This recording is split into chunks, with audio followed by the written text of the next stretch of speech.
बहुत बहुत स्वागत आप सभी का। आशा करता हूँ आप सबको आवाज़ ठीक से आ रही होगी और वीडियो भी ठीक से दिखाई दे रहा होगा, राइट। चलिए शुरू करेंगे बिना देर किए हुए। और खबरों का सिलसिला सबसे पहले कहाँ से? सबसे पहले ये तो देख लो आपके हीरोज़ कौन है। आप अपने हीरोज़ को कहाँ पहचानते हो? आपके हीरोज़ तो आपको वो लगते हैं, एक हकला लगता है, एक बौना लगता है जिस कान अजीबोगरीब, एक अकड़ा लगता है, ये आपको हीरो लगते हैं। तो भाई वो हीरो नहीं है। आपके असली हीरो कौन से हैं वो हम आपको बता देते हैं। मैंने भी पहली बार ही देखा है इनको, आप भी शायद पहली बार ही देखेंगे। जब इतना महान हमारे यहाँ पढ़ाई है, इतनी अच्छी पढ़ाई है हमारे यहाँ की, गज़ब की पढ़ाई है। ये जो 70 सालों से जो पढ़ाया है, उस पढ़ाई का कुछ समझ में नहीं आता है, क्या पढ़ाया है क्या नहीं पढ़ाया है। किताबों में लिखा कुछ और है, सामने कुछ और होता है, समझ में ही नहीं आता है। आइए भाई देखें क्या हो गया। इन्हें कौन कौन पहचानता है? अब ऐसे कौन पहचानेगा, फोटो थोड़ी है। बाजी प्रभु देश पांडे, शूर सरदार, आज इनकी पुण्यतिथि है। और साहब बाजी प्रभु देश पांडे के बारे में मैं माफ़ी चाहता हूँ, मुझे मेरी किताबों में नहीं पढ़ाया गया। और अगर इनके बारे में आप जानना चाहते हैं तो गूगल कीजिए, क्योंकि बताने के लिए हमको एक एपिसोड लगेगा, फिर आज की बात छूट जाएगी। ये स्थिति है सर हमारी। बड़ी विचित्र बात है कि हमारे जो रियल हीरोज़ हैं, जो हमारे असली हीरोज़ हैं, जिन्होंने अपने प्राण न्यौछावर कर दिए इस देश के लिए, लड़ते लड़ते जो मर गए, उनके घर वालों को तो पूछना तो दूर की बात है, उनके नाम से स्मारक होना तो दूर की बात है, उनके बारे में एक चैप्टर तक नहीं सर हमारे यहाँ। इतना बुरा हाल है हमारा। और हम कहते हैं, मुझे नहीं लगता कि हम देश, अब ये 1947 में जो आज़ादी मिली है, वो आज़ादी आपको एजुकेशनल आज़ादी तो कम से कम नहीं मिली। अभी तक हम वही बौने, वही उन्हीं अंग्रेज़ों का पढ़ा हुआ पढ़ रहे हैं जो उन्होंने लिख दिया। तुम तो हमेशा पिटे हो। अब ऐसा क्यों बताया जाता है? ऐसा इसलिए बताया जाता है, जितने लोग यहाँ पर हैं जो बॉसेस हैं वो मेरी बात से एग्री कर जाएंगे। अच्छा एम्प्लॉय भी होता तो उसको क्या होता है, डांट फटकार के उसको नीचे रखा जाता, डर तुझे कुछ नहीं आता।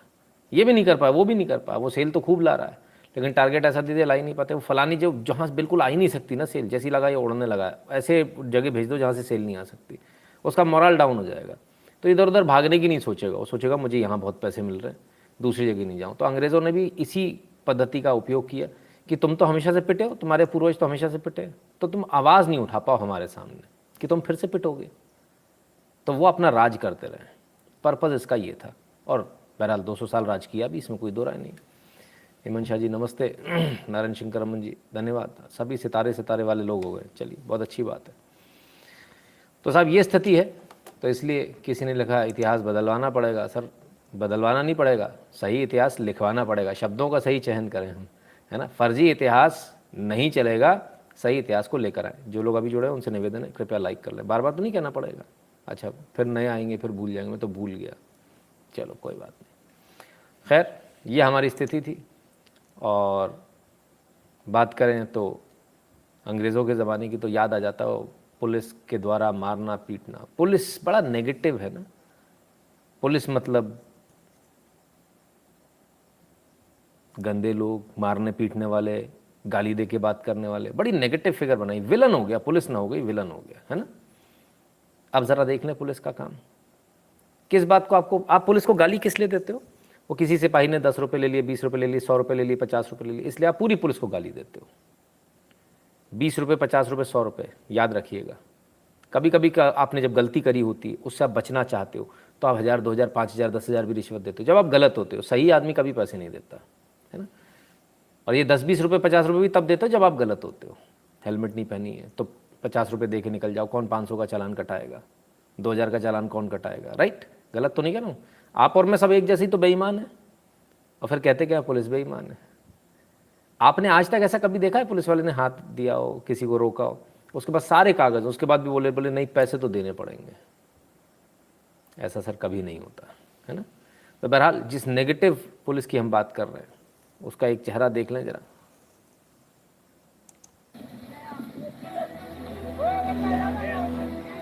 आ रहा है, चुप रहो, चुप रहो।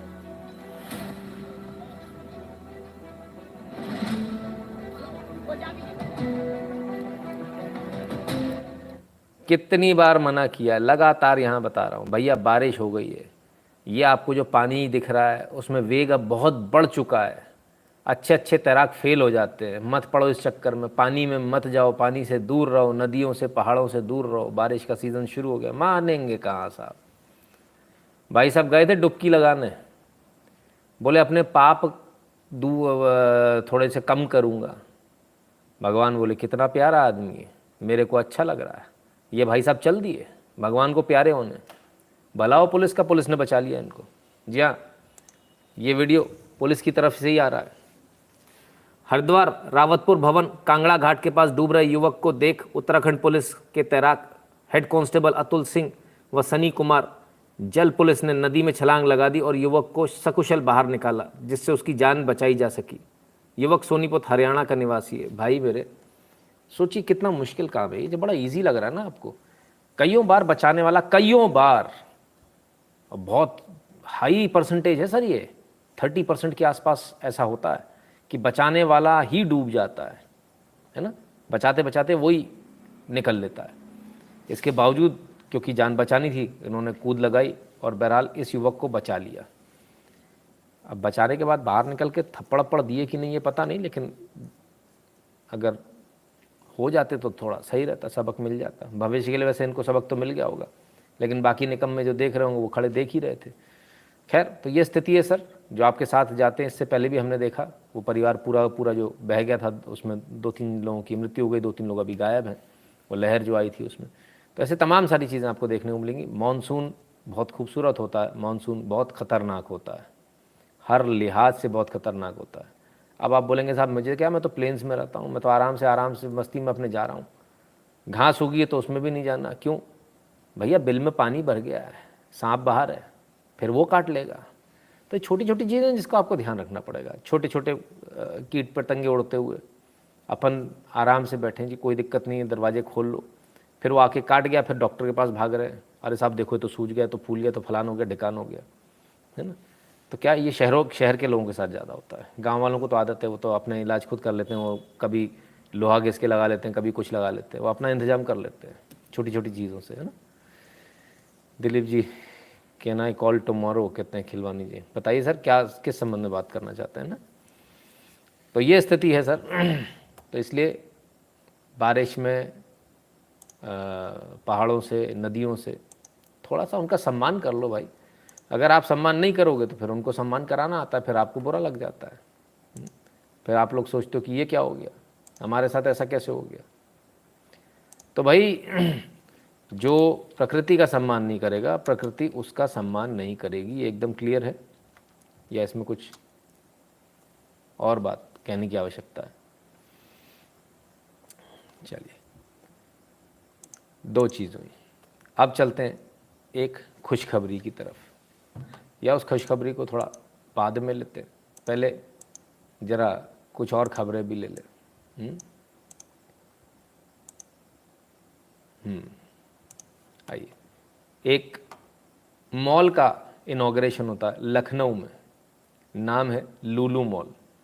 और उस लुलु मॉल का बारे में हमने आपको बताया, उसके ऊपर कई सारे आरोप है, लव जिहाद से लेकर तमाम सारे, कि 80% जो है मुस्लिम एम्प्लॉय रखते हैं, 20% हिंदू लड़कियों को ही रखते हैं, ये तमाम सारे उसके ऊपर आरोप हैं। लेकिन लुलु मॉल का भी उद्घाटन हुआ कुछ दिन पहले ही, और राजनाथ सिंह जी थे, योगी आदित्यनाथ जी थे। उद्घाटन तो उन्होंने इसलिए किया होगा, भाई प्रदेश का सबसे बड़ा मॉल खुल रहा है, अच्छी बात है, खुशी की बात है, बड़े मॉल खुलते हैं, अच्छा लगता है सबको। फिर क्या, ये लो भाई, ये है लुलु मॉल, है बड़ा मज़ेदार।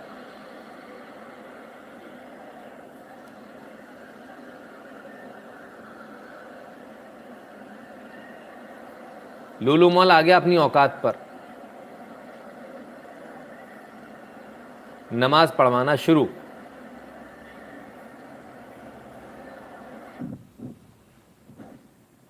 तो साहब ये नज़ारा है लुलु मॉल का। ये तो लुलु मॉल ने कमाल कर दिया। देखिए वो अपने एजेंडे पर एकदम फिट हैं, अरबों करोड़ों रुपए लगा ले, लेकिन भाई साहब वो ज़मीन से नहीं छूटते, कितना भी पैसा लगा लें। हम लोगों की तरह नहीं पैसा कमाने लगे तो भूल जाएं दुनियादारी, ऐसा नहीं। उनको मालूम है उन्हें क्या करना है। इतनी इन्वेस्टमेंट से, हेवी इन्वेस्टमेंट से कितने करोड़ लगे होंगे कहना मुश्किल है। 100 करोड़ के आसपास का शायद प्रोजेक्ट हो गया, हो सकता है उससे ही बड़ा हो।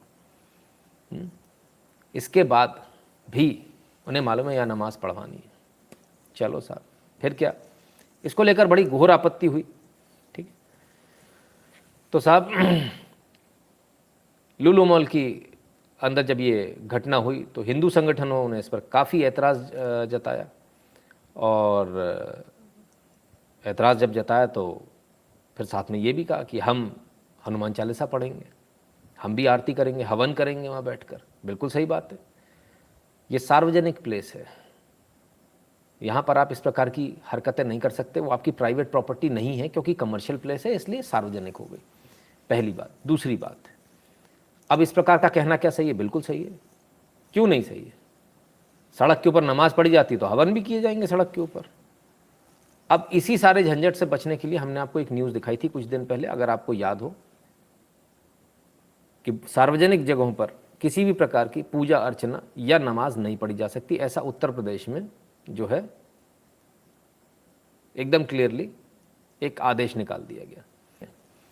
तो चलिए लुलु मॉल की हम बात कर रहे थे। तो लुलु मॉल को लेकर ये घटना हुई, इसके बाद हिंदू संगठन है, उन्होंने कड़ा विरोध जताया क्योंकि सही था कि भाई हम भी तमाम सारी जगहों पर आकर इस प्रकार से करेंगे तो पूरा देश में जो है अस्त व्यस्त हो जाएगा मामला। ये भी कहा कि हम भजन करेंगे, हवन करेंगे, तमाम सारी चीज़ें करेंगे। इस सब के बाद क्या होता है? इस सब के बाद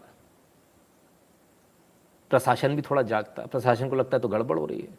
प्रशासन ने जो गाइडलाइंस दी थी उसके ही अगेंस्ट में चीज़ें होने लगी, और तब क्या हुआ? तो प्रशासन में भी हरकत हुई। प्रशासन ने कहा भाई हमारी बात नहीं मानी जा रही, जब हमारी बात नहीं मानी जा रही तब क्या करें? तो फिर कुछ एक्शन तो लेना पड़ेगा। जब हमने गाइडलाइन दी तो एक्शन हो गया साहब। लुलु मॉल के प्रबंधकों को फ़ोन लगाया गया। जब प्रबंधकों को फ़ोन लगाया गया तो उन्हें मालूम चला कि गड़बड़ हो गई। तो अपने आप को बचाने के लिए लुलु मॉल के जो प्रबंधक हैं उन्होंने बड़ा अच्छा वो खेला। लखनऊ के लुलु मॉल में नमाज पढ़ने वालों के खिलाफ प्रबंधन ने दर्ज कराई FIR। जाने क्या है पूरा मामला? तो साहब लुलु मॉल के प्रबंधकों ने ही नमाज पढ़ने वालों के खिलाफ में FIR दर्ज करा दी। और FIR किस किस धारा में दर्ज हुई है जरा देखिए। धारा 144 लगी हुई है, यानी पाबंदी है 1 2 3 4 5 6 7 8 और पता नहीं कितने। तो धारा 144 का उल्लंघन हो गया, पहली ये लगी। धारा 153A धार्मिक भावनाएं भड़काना। धारा 295 दूसरे के धर्म को गाली देना। धारा 341 समेत 341 रास्ता रोकने की। कई अन्य धाराओं में मुकदमा पंजीकृत हो गया। ये अभी थोड़ी देर पहले पंजीकृत हो गया है, ठीक है ना। तो ये कुल मिलाकर मामला रहा, और बड़े कमाल की बात है कि इतने आराम से होता रहा, कोई बोलने वाला नहीं, कोई देखने वाला नहीं। फेल्ड नहीं लिखा सर, फॉइल्ड लिखा है ना, ठीक है। तो सब लोग चुपचाप देखकर वीडियो बनाते रहे, लेकिन बहरहाल मुकदमा दर्ज हो गया धारा 153 से लेकर तमाम सारे अन्य धाराओं में। तो ये हुआ कुल मिलाकर लुलु मॉल पर। बहुत सारे लोग पूछेंगे ना फिर वो क्या कर रहे हैं, लेकिन सवाल ये है, लोगों ने सवाल तुरंत उसी समय दागा था, क्या कर रहे हैं मोदी, देखो लुलु मॉल का। वो तो अपने जो है ना, मोदी जी की सास और मोदी जी के जो पिताजी जो बैठे हुए हैं ट्विटर फेसबुक पर, वो तुरंत बोलते हैं देखो इन्होंने उद्घाटन किया था, फलान हो गया, ढिकान हो गया, ऐसा हो गया, वैसा हो गया, ये हो गया, वो हो गया। फिर क्या हुआ? तो सरकार ने तो एक्शन ले लिया। बात वो नहीं है बॉस, बात कुछ और है। और बात यह है कि हम कब सुधरेंगे। मैं कहता हूं खुद प्रधानमंत्री मोदी उद्घाटन कर रहे हैं। बड़ी बात तो यह, हमें जब मालूम है कि ये चीज़ ऐसी, तो हमें वहाँ जाना ही नहीं चाहिए था। फिर हम वहाँ क्यों जा रहे थे? वहाँ ऐसी कोई रिक्वायरमेंट तो थी नहीं, तो क्या ज़रूरत पड़ी थी हमको जाने की? हम नहीं जाते, लेकिन इसके बावजूद हम गए। खूब फुटफॉल है साहब, सामान भी खरीदेंगे, अब फिर रोएंगे सब लव जिहाद हो रहा है, फलाना हो रहा है, ढिकाना हो रहा है, ये जिहाद वो जिहाद। तो भैया किसने कहा है मत जाओ ना? अच्छा बिना जाए भी नहीं रहा जा रहा, तो चलो चले जाओ, घूम कर आ जाओ। तो वो भी नहीं होगा, सामान भी खरीदना फिर तो हमको। तो भाई आप इस प्रकार से तो भविष्य आपका उचित नहीं लग रहा, ठीक नहीं लग रहा मुझे। बाकी आप लोग खुद समझदार हैं। चलिए आगे चलते हैं। राज्य में मुंबई अहमदाबाद बुलेट ट्रेन के लिए सभी मंजूरी दे दी गई है। महाराष्ट्र के उप मुख्यमंत्री देवेंद्र फडणवीस। क्या कहा था मैंने जब ये उप मुख्यमंत्री बने थे? बहुत सारे लोगों को बुरा लगा था, तब मैंने कहा था जो देवेंद्र फडणवीस के जो फैन हैं, उनके जो चेले चमचे हैं, वो मेहरबानी करके रायता ना फैलाएं और ज़रा बातों को समझें। इनको उप मुख्यमंत्री स्पेशली इसलिए बनाया गया कि मोदी जी के जितने भी ड्रीम प्रोजेक्ट हैं उनको ये ओवरसी करेंगे, उनको ये ही देखेंगे, स्पेसिफिकली ये देखेंगे। और वही चीज़ अब आ रही है। अहमदाबाद मुंबई अहमदाबाद बुलेट ट्रेन के लिए सभी सारे जितनी परमिशन सारी हरी झंडी दे दी गई, सब कुछ क्लियर कर दिया गया और अब युद्ध स्तर पर काम चलेगा। देवेंद्र फडणवीस जी को वो काम देखना होगा, ये सब कुछ, क्योंकि ये छोटा मोटा काम नहीं है, बहुत कुछ अभी भी इसमें होगा। तमाम दिक्कतें आएंगी साहब। फलां जगह उस रकबे में दिक्कत आ गई साहब, वहाँ तो फलानी चीज़ है, वहाँ तो मंदिर निकल आया, अभी क्या करें, वहाँ तो ये हो गया। तो ये चीज़ें हैं जो आएंगी धीरे धीरे करके, है ना, छोटी छोटी चीज़ें आएंगी। सर वहाँ का तो स्ट्रेटा अच्छा नहीं है, अब रूट तो नहीं बदल सकते, बुलेट ट्रेन है, ऐसा थोड़ी है कि यू टर्न मार के निकाल दोगे, थोड़ा सा घुमा कर निकाल दोगे, है ना। तो वहाँ ऐसी बहुत सारी अड़चनें आएंगी, कॉस्ट एस्केलेट होगी, तमाम सारी चीज़ें होंगी। और कॉस्ट एस्केलेशन हमेशा टाइम ड्यूरेशन बढ़ने पर ज़्यादा होती है, तो इसलिए उस टाइम ड्यूरेशन को कम करने के लिए देवेंद्र फडणवीस जी को बैठाया गया कि कॉस्ट एस्केलेट ना हो और फटाफट जल्दी से जल्दी काम हो सके। राइट, प्रेमगिरी जी धन्यवाद। तो आपको जो बताया था कि देवेंद्र फडणवीस जी को उप मुख्यमंत्री क्यों बनाया है और देवेंद्र फडणवीस जी ने उप मुख्यमंत्री पद को क्यों स्वीकार किया, बाहर भी रह सकती थी बीजेपी, पर क्यों सत्ता में आई है, साथ में क्यों आई है, उप मुख्यमंत्री क्यों बने, गलत तो नहीं बताया था, सही बताया था। ऐसा ही हो रहा है आज, जो तब बताया था वो अब हो रहा है, सही है, एकदम परफेक्ट न्यूज़ मिल रही है, बस ठीक है। चलिए और आगे बढ़ते हैं। और ये सब तो ठीक है, लेकिन इनकी बात तो भूल ही गए, पर बहुत दिन हो गए इनसे कोई न्यूज़ नहीं आई थी, आ गई सर एक। सीबीआई ने भगोड़े मेहुल चोकसे और अन्य के खिलाफ कैनरा बैंक और बैंक ऑफ महाराष्ट्र से 55.27 करोड़ रुपए की कथित धोखाधड़ी के लिए एक नया मामला दर्ज किया है। एक और मामला दर्ज हो गया साहब। ओहो, वही तो बहुत बुरा हुआ भाई, बाल बाल बच गए थे उस समय, तो उठा के ला रहे थे बिल्कुल इनको, लेकिन मामला गड़बड़ा गया, नहीं तो अभी तक तो ये हिंदुस्तान में होते और जेल की सलाखों के पीछे होते। खैर बहरहाल एक बार फिर हम कहेंगे, तमाम सारे जितने भी बिजनेसमैन जिन तक ये आवाज़ पहुंचती है, लाइक कर लो जो लोग देख रहे हैं ना, तो उन तमाम सारे लोगों के लिए अभी सिर्फ कमेंट्स ऑफ किए हैं। अगर लाइक नहीं करेंगे तो मेंबर्स ओनली कर दूंगा इस लाइव को, दिखना बीच में से ही बंद हो जाएगा ना, चलते चलते में। राइट, बुरा नहीं मानिएगा, पर मेरी भी अपनी मजबूरियाँ हैं। राइट, तो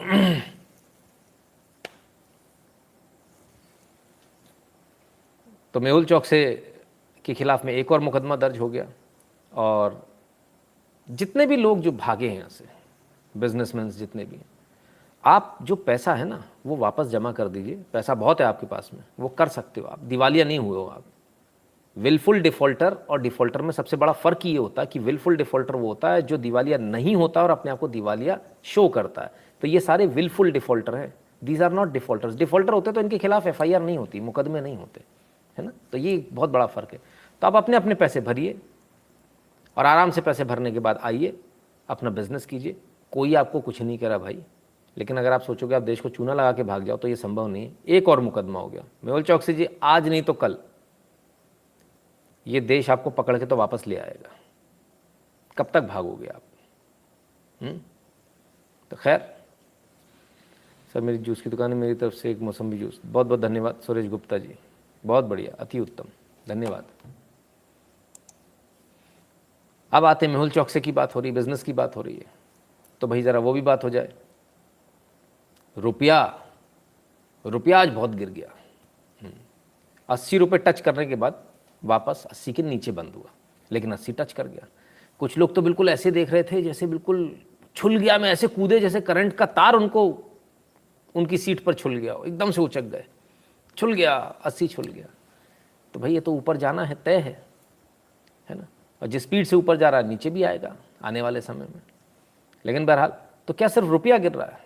नहीं, अमेरिका ने अपनी इकोनॉमी बचाने के लिए पूरी दुनिया की इकोनॉमी को एक तरह से ताक पर रख दिया, और ये उसका नतीजा है।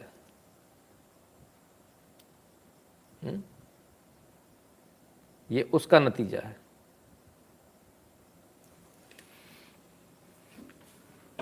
यूरो का ये चार्ट आपको दिखा रहे हैं, जून से लेके जुलाई तक का देख लीजिए। जून में कहाँ था 1.08 पर, और आज कहाँ गया 0.99.72। हमसे ज़्यादा तो मेंटल बैरियर यूरो का टूटा है सर। 1:1 के रेशियो से भी नीचे आ गए, 0.99722 पे आ गए। तो यूरो भी टूटा है, और अधिकांश करेंसीज एक्सेप्ट डॉलर सब टूटी हैं। ये फ़र्क पड़ता है, लोग पूछते हैं ना कि क्या फ़र्क पड़ता है बिज़नेस लीड करने का, क्यों आत्मनिर्भर भारत की ज़रूरत है? क्योंकि आपको मेक इन इंडिया क्यों ज़रूरत है? इसलिए ज़रूरत है ताकि आप बिज़नेस में आप बादशाह हों, और जब आप बादशाह होंगे तब आपकी बादशाहत चलेगी पूरी दुनिया पर, किसी दूसरे की नहीं चलेगी। तो ये एक उसका फ़र्क है। ठीक है, क्लियर है? तो बहुत सारे लोगों को लग रहा होगा रुपया टूटा है, खाली रुपया नहीं। खाली रुपया नहीं टूटा है सर, और भी बहुत कुछ टूटा है। ये आपके सामने है सारी चीज़ें। तो सुना लुलु मॉल में 80% मुस्लिम काम करते हैं, Hindu boys job, not sure, but सुना है। ये बात हम कर चुके हैं सर, इस लाइव पर डिस्कस हो चुकी है पूरी, with paper cuttings and everything, है ना। चलिए अब क्या, रुपया गिर रहा है, फिर आपकी जेब पे और प्रभाव पड़ेगा, पेट्रोल और महंगा हो जाएगा। बट ऑब्वियस है, जो चीज़ें आप खरीद रहे हो, बाहर से इंपोर्ट कर रहे हो, सारी चीज़ें महंगी होंगी। तो क्या पेट्रोल महंगा हुआ? महाराष्ट्र में तो कम से कम सस्ता हो गया सर। जो ज़बरदस्ती पेट्रोल महंगा कर रखा था उसे आखिरकार इस नई सरकार ने सस्ता कर दिया। महाराष्ट्र सरकार ने वैट घटाया, पेट्रोल 5 रुपये और डीजल 3 रुपये लीटर सस्ता हुआ। जानिए क्या है नया रेट। तो साहब पेट्रोल पर 5 रुपये प्रति लीटर और डीजल पर 3 रुपये प्रति लीटर आज रात 12 बजे से घट जाएंगे। ठीक है, कल से आपको पेट्रोल सस्ता मिलेगा। ठीक है, तो 5 रुपये और 3 रुपये बहुत पहले भी हो सकता था, लेकिन पहले दूसरी सरकार थी, उन्हें करना नहीं था, उन्हें मोदी के नाम पर रोना था, तो वो रो रहे थे। सबका अपना अपना हिसाब है, सबका अपना अपना सोच है, और इन तमाम सारी सोच के तहत ही उनकी जो है सरकार भी चली गई। नई सरकार आई है, नए तरीके से काम कर रही है, और पब्लिक फ्रेंडली सरकार आई है, लोगों के हित में काम कर रही है। तो चाहे आप डॉलर गिरा लें, चाहे कुछ भी कर लें, क्या भारत को रोक पाएंगे? क्या भारत अब रुक पाएगा? मुझे नहीं लगता कि भारत रुकेगा।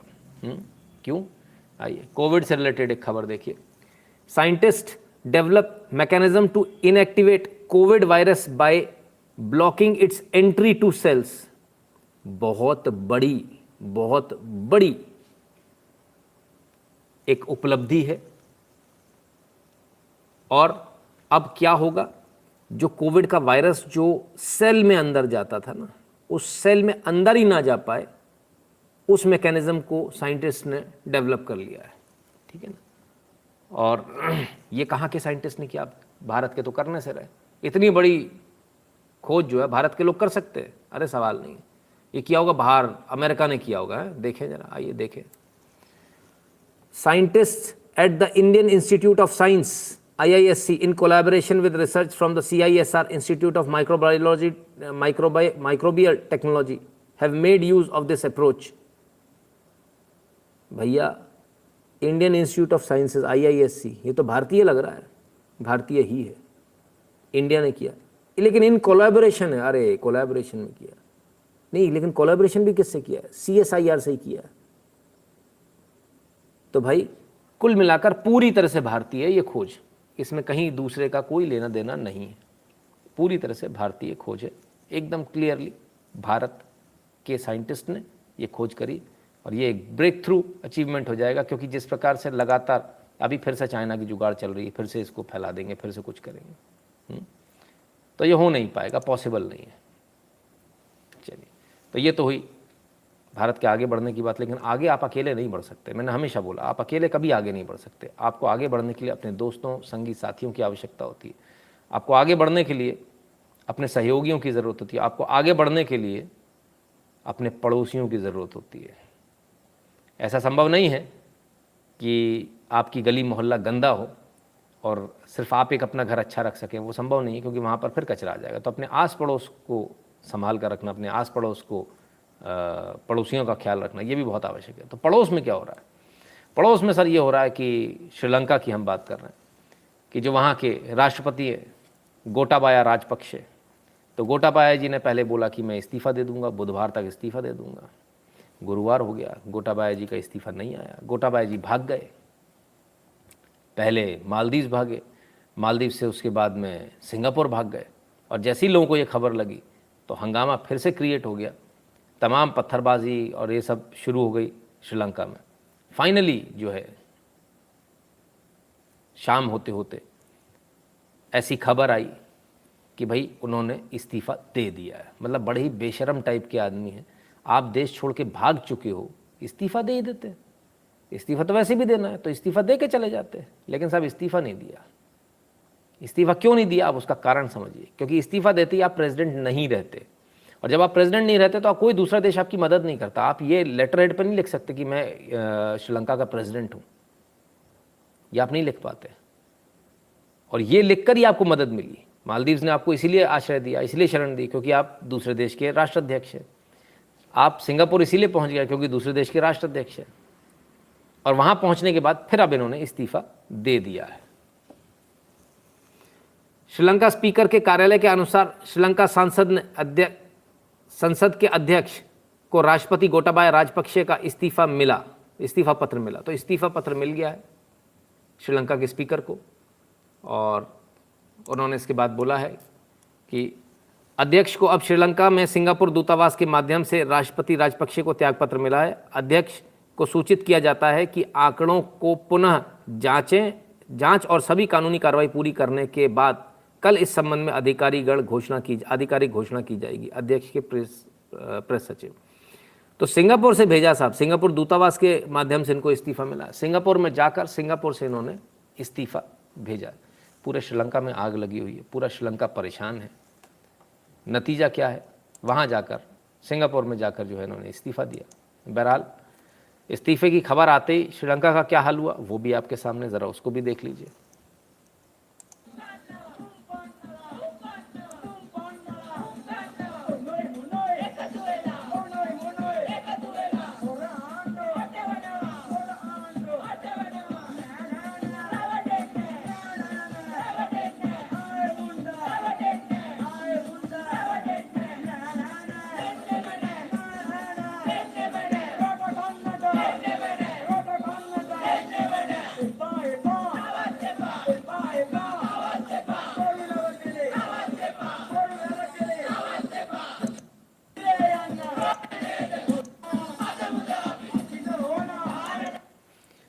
तो साहब क्या बूढ़े क्या जवान सब झूमने लगे, नाचने लगे।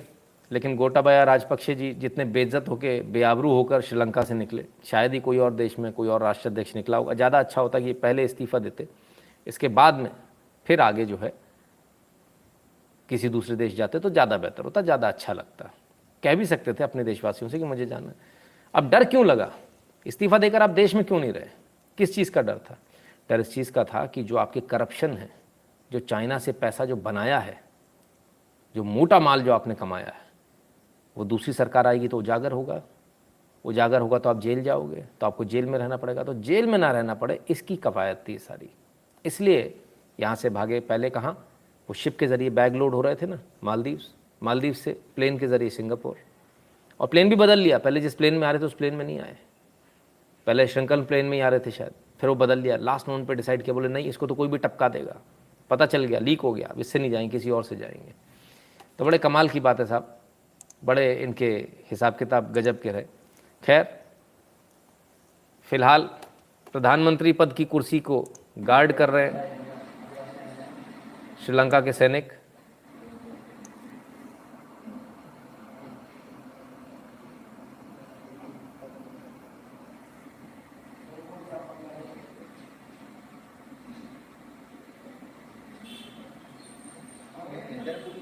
टेबल वेबल सही की जा रही है वापस। ज़रा एक मिनट ब्रेक। ये मैंने क्या देखा? क्या आपने भी वही देखा? क्या आपको भी ये वही लड़का दिख रहा है, वो पीछे हाथ मुट्ठी बंधी हुई? हाँ, ये वही है जो टीवी पे आया था, और आगे भी इसके वही चिन्ह है। ये वही चश्मे वाला। भाई बड़ी गजब की बात है, बड़ा गजब का यार इनकी अप्रोच है, टीवी चैनल से लेकर प्रधानमंत्री कार्यालय तक। वाह भाई वाह, इन लेफ्टिस्ट को तो मानना पड़ेगा।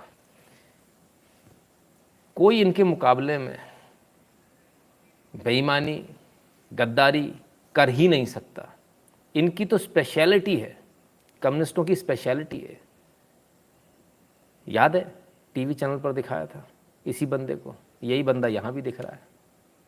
कमाल है। चलिए सर, आपने हजमा लेने का वक्त भी नहीं दिया, एसिडिटी स्पीकर हो। धीरज जी प्रणाम, कयूर देसाई जी धन्यवाद। चलिए साहब, कुल मिलाकर वही लोग दिख रहे हैं। लेकिन अभी अभी थोड़ी देर पहले एक फ़ोटो आई है, ये रहा श्रीलंका का चोर गोटाबाया राजपक्षे। हम इसलिए चोर बोल रहे हैं क्योंकि अगर आप चोर नहीं होते तो आप वहाँ रुकते। श्रीलंका में आग लगी हुई है। ये बंदा मालूम है कहाँ है इस समय? ये सिंगापुर के टर्मिनल 3 पर, हवाई अड्डे के टर्मिनल 3 पर शॉपिंग कर रहा है बंदा। शर्ट खरीद रहा है, टाई खरीद रहा है। अमेजिंग। आई मीन ये लोग किस मिट्टी के बने होते हैं भाई? मेरे देश में अगर ऐसा कुछ हो रहा हो तो मैं तो टेंशन से ही मर जाऊं भाई। अगला आदमी तो आराम से मस्त अपनी शॉपिंग कर रहा है। गजब साहब। सोशल मीडिया पर एक तस्वीर साझा की गई जिसमें सिंगापुर में के राष्ट्रपति गोटाबाया राजपक्षे और प्रथम महिला इयोमा कोचांगी हवाई अड्डे के टर्मिनल 3 पर देखा गया है। तस्वीर अन्य यात्रियों ने खींचा है, श्रीलंका के डेली मिरर ने ट्वीट किया है। तो ये स्थिति है साहब। अन्य यात्रियों ने उनकी फ़ोटो खींचकर भेजी। भाई साहब जो है सिंगापुर में आराम से मज़े कर रहे हैं, मौज उड़ा रहे हैं, अपनी शॉपिंग कर रहे हैं। कमाल है। खैर, तो गए कैसे? सिंगापुर तक पहुँचे कैसे? सिंगापुर तक जब इनको, ये रहा हवाई जहाज़ दिख रहा है आपको सफ़ेद वाला, हाँ, इनको साहब सऊदी एयरलाइंस ने पहुंचाया है। सऊदी एयरलाइंस ने इनको मालदीव से सिंगापुर पहुंचाया और बड़े अच्छे संबंध इनके सऊदी से लगता है। सऊदी ने बड़ी जल्दी इनकी मदद कर दी है ना। और ये सऊदी का जो है आधिकारिक विमान है। तो इससे पहुँचे। अब इसके बाद क्या? तो क्या अब सिंगापुर में ही रहेंगे या सिंगापुर से भी कहीं और जाएंगे? हवाई जहाज़ तो सऊदी का है, तो उन्होंने सिर्फ यहीं तक इनको छोड़ने के लिए हवाई जहाज़ भेजा है या फिर सऊदी बुलवाने के लिए भेजा है? अगर सऊदी जाते हैं तो दाल में बड़ा काला। दूसरा एक बात ज़रा आप समझ लीजिए, इनकी मदद किसने करी? सऊदी ने। सऊदी किसका दोस्त है? अमेरिका का। तो सवाल ये उठता है, क्या अमेरिका के कहने पर मदद करी या फिर सऊदी के इनके खुद के रिलेशन इतने अच्छे थे? लेकिन बहरहाल बड़ी खबर उससे भी आगे ही आ रही है। क्या अब सिंगापुर से सऊदी अरब जा रहे हैं श्रीलंका के राष्ट्रपति गोटाबाया राजपक्षे? जाने डिटेल्स। तो साहब कुल मिलाकर अब ये अटकलें भी लग रही हैं कि हो सकता है सऊदी निकल जाए वहाँ से। और अगर सऊदी जाते तो एक बात पक्की है कि राजपक्षे सऊदी में तो नहीं रुकेंगे, ये धीरे से यूएस की तरफ जाएंगे। और अगर यूएस में जाकर सेटल होते तो फिर आप समझ सकते हैं पूरा कांड किसका क्या। वो जो दिख रहा है ना आपको, मतलब कमाल देखिए आप।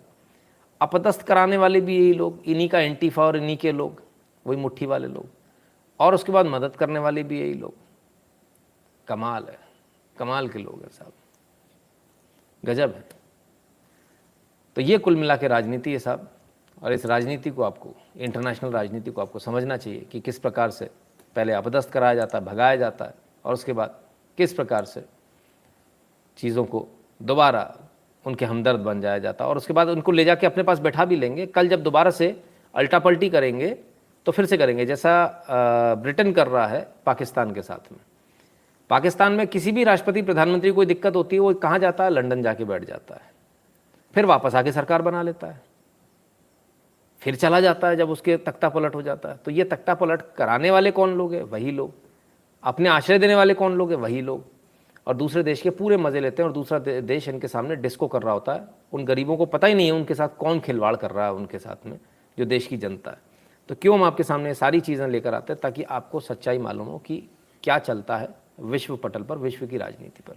जिन लोगों ने लाइक नहीं किया वो कृपया करके लाइक कर लें, है ना, बार बार ना बोलना पड़े, राइट।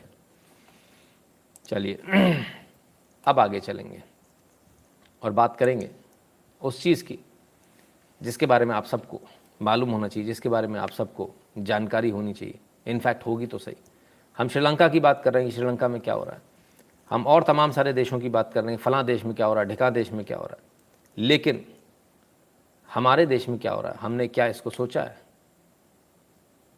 हमारे देश में जो हो रहा है वो शायद बाकी जगहों से शायद और भी ज़्यादा खतरनाक हमारे देश में हो रहा है। हमारे देश में भी कुछ ऐसे प्रयास हो रहे हैं पूरे देश को डिस्टेबलाइज करने का, और इस प्रकार की घटनाएं आपको तमाम सारी जगह देखने को मिल जाएंगी।